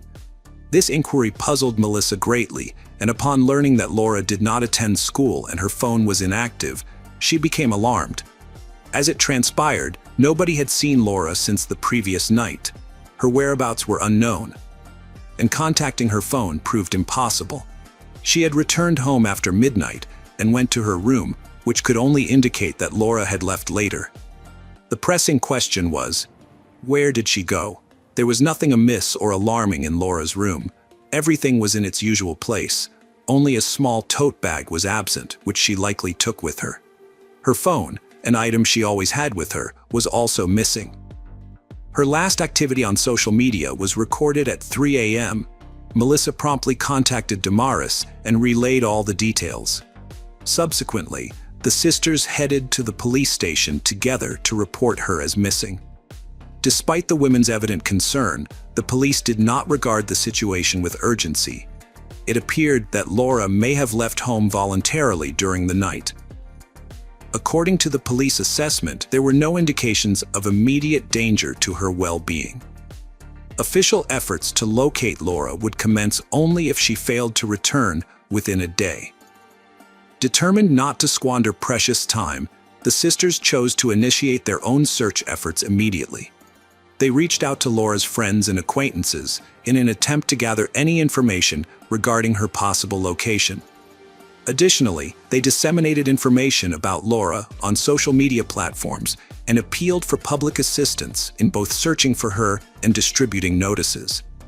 On Saturday, the girl was still unaccounted for, and finally, the police began their search. By that time, news of her disappearance had spread citywide, becoming a major headline. So far, no results turned up from the search efforts, and the girl's family continued to hope Laura would be found safe. Their hopes shattered on Sunday morning, September 15th. Two men fishing on the Lime River discovered something horrifying. When they pulled a strange object from the water using a net, they were shocked to find part of a human leg. A few feet away near the breakwaters floated several more body parts. The fishermen instantly informed the police of their horrific discovery. Officers who arrived at the scene retrieved 8 severely damaged human body parts from the water. It was apparent these remains belonged to a young girl, yet identification was difficult due to prolonged exposure in water. The nature of the injuries suggested that someone unfamiliar with human anatomy, but skilled with cold weapons and possessing significant physical strength, had dismembered the body. Moreover, it appeared that the killer intentionally disfigured the victim's face to complicate identification. Divers found a large butcher knife at the bottom of the river nearby, likely used in committing this crime. However, any fingerprints or traces of blood were washed away by water. Nonetheless, investigators attached this weapon as crucial evidence in their case file. About a mile from where they found the body parts, police discovered torn clothes, underwear, 1 sneaker, and a tote bag belonging to a woman. Officers quickly speculated these remains might belong to the missing girl, who had been sought after by everyone in town for 3 days. The last doubts vanished before conducting DNA tests when her relatives identified these items as Laura's possessions with certainty. This set off an intense investigation focused on bringing justice for Laura and solving this tragic case professionally and efficiently. According to the autopsy results, the cause of death for the girl, a closed traumatic brain injury, which led to severe hemorrhaging. Experts also determined that the killer had brutally assaulted the girl before her death. This was evidenced by specific injuries in her private areas. After sustaining the head injury, Laura did not die immediately. She remained alive for approximately 3 hours. During this time, proper medical care had been provided. It is highly likely she would have survived. Experts identified hematomas and other injuries sustained while she was still conscious. These findings suggest she attempted to defend herself against a stronger assailant. Laura suffered several knocked-out teeth, broken ribs, and significant bruising on her wrists, indicative of being forcibly restrained. At the initial stages of the investigation, Laura's family, close friends, and classmates were interviewed. None were included in the suspect list. However, the scenario shifted notably once detectives retrieved data from Laura's phone. It was discovered that around 3 a.m., while at home, Laura received messages from a man proposing a meeting. The suspect was identified as Alfredo Emilio Escobar, aged 28. He lived close to Laura's residence. Although they attended the same school and shared mutual acquaintances due to overlapping social circles, they did not interact frequently given their age gap and varying interests. The primary suspect, Escobar, is employed as a mechanic and is characterized by his tall stature and notable strength. He holds a reputation in the city as an enthusiastic partygoer, frequently attending social events that involve substantial alcohol consumption and illicit substances. When his parents traveled to visit relatives for the weekend, he would often host similar gatherings at their home. Known for being short-tempered and confrontational, Alfredo's behavior became even more aggressive and potentially dangerous when influenced by alcohol or drugs. It remains unclear why he decided to initiate contact with Laura. According to one of Laura's close friends, she had never mentioned Escobar before. On Friday night, at approximately 3:15 a.m., noticing that Laura was online, Escobar sent her a message questioning why she was still awake at such a late hour. They exchanged messages briefly, and around 10 minutes later, he proceeded to call her. Subsequently, Alfredo made 2 additional calls to Laura's phone. At that time, both were at their respective homes. However, within 15 minutes, Alfredo's phone was traced to Laura's location. They then relocated together to his residence. It appears he convinced her to accompany him and picked her up in his vehicle. By approximately 6 a.m., Laura's phone was turned off. This sequence of events raises significant concerns regarding the circumstances leading up to Laura's whereabouts being unknown following these interactions with Escobar. Lopez's phone had already been switched off, with the last recorded signal traced to Escobar's residence. Evidence suggests that the girl left willingly with her eventual killer. Her room was tidy, and she had taken her bag, packed with perfume and makeup.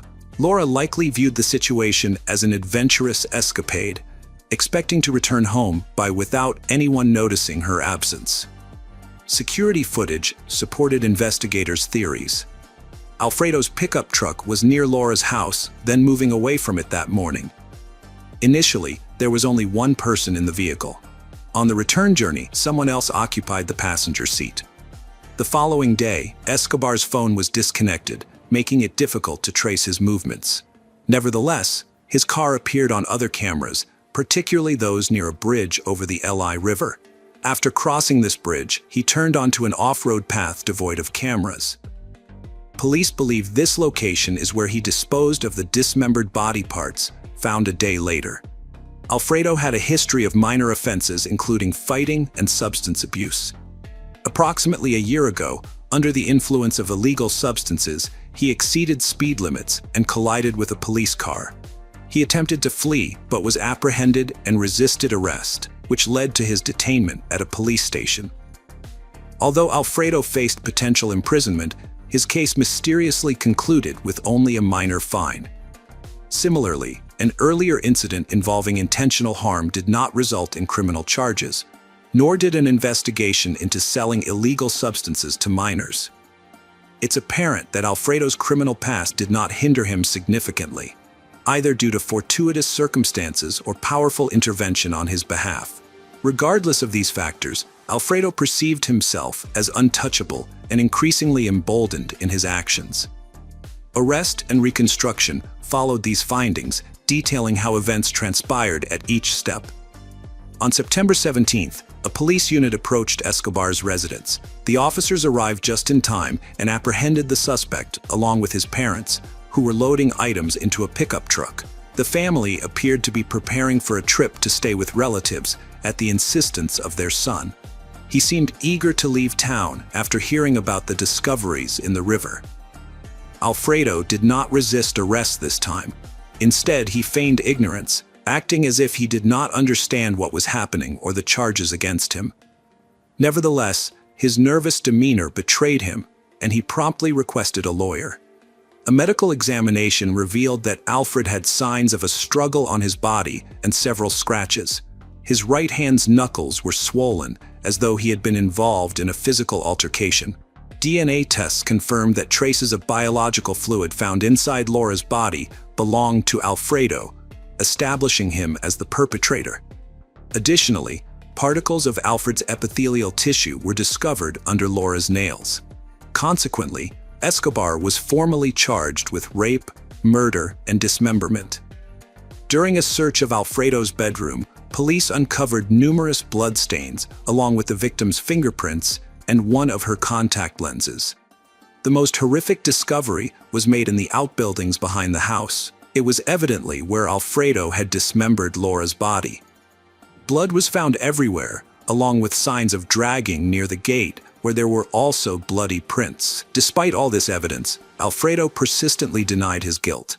However, detectives managed to reconstruct the events leading up to that tragic night and Laura's untimely death. Alfredo had erased all calls and messages from his phone in an effort to cover up any communication with Laura. His attempts were futile, though, because investigators successfully recovered all deleted information. The day before the tragedy, Alfredo discovered Laura's profile on social media and took an interest in her posts. Seeing her online on Friday night, he decided to reach out. He texted and called her, inviting her for a walk. Laura initially hesitated. Despite this, Alfredo persisted relentlessly, making 2 additional calls and then driving to her house. Upon arriving, he managed to convince Laura to come back to his home. Once there, he began behaving inappropriately towards her. When she resisted his advances, he became violent, physically assaulting her before committing further criminal acts. Laura tried to escape. She cried and threatened to inform the authorities. To prevent this, Alfredo hit her on the head, aiming to silence her cries and halt her attempts at escaping. At this point, he started contemplating his next move. He dragged Laura's unconscious form into a warehouse. Realizing she had stopped breathing, he proceeded with a grim decision to dispose of the body in a brutal manner. Although Alfredo was a mechanic with no expertise in anatomy, his physical strength allowed him to dismember the corpse using a large butcher knife and various tools from his workshop. The following morning, Alfredo transported the dismembered remains to a river and disposed of them in hopes that they would go unnoticed. He discarded not only the body, but also the clothes and weapons used during the crime into the water. After returning home, he cleaned his room meticulously but didn't bother much with cleaning the warehouse. Instead, he just covered the floor with more sand. In the days that followed, Alfredo maintained an outward appearance of calmness and normalcy. However, upon hearing rumors of a body discovered in the river, he made up his mind to leave town. He chose to take his parents along with him, all while they remained unsuspecting of any wrongdoing on his part. Escobar's defense attorney initially requested that his client not be prosecuted until irrefutable evidence was found and DNA test results were available. But when all the evidence was collected, and there was no longer any doubt that Alfredo had committed this terrible crime, the defense changed tactics. Now he tried to blame the victim, saying she agreed to go home with the man, consented to a relationship with him, and then began blackmailing, threatening to report him to the police. The defense's evidence was very unconvincing, and the defendant's attempt to feign mental illness failed miserably. All the evidence and the nature of the defendant's behavior show he was clearly aware of the crime he was committing and then tried to cover his tracks. The victim's blood and DNA were found in his room, in an outbuilding on the property, in the cab of his car, as well as in the back of his pickup truck. Alfredo's ex-girlfriend also appeared in court and reported his addiction to illegal substances and violent tendencies. According to her, when they were dating, the man repeatedly used violence against her and also stole money from her wallet to spend on banned substances. Finally, Escobar was found guilty of all charges against him and sentenced to life in prison without parole. The man pleaded not guilty, showed no remorse for what he had done, and did not apologize to the family of the murdered girl.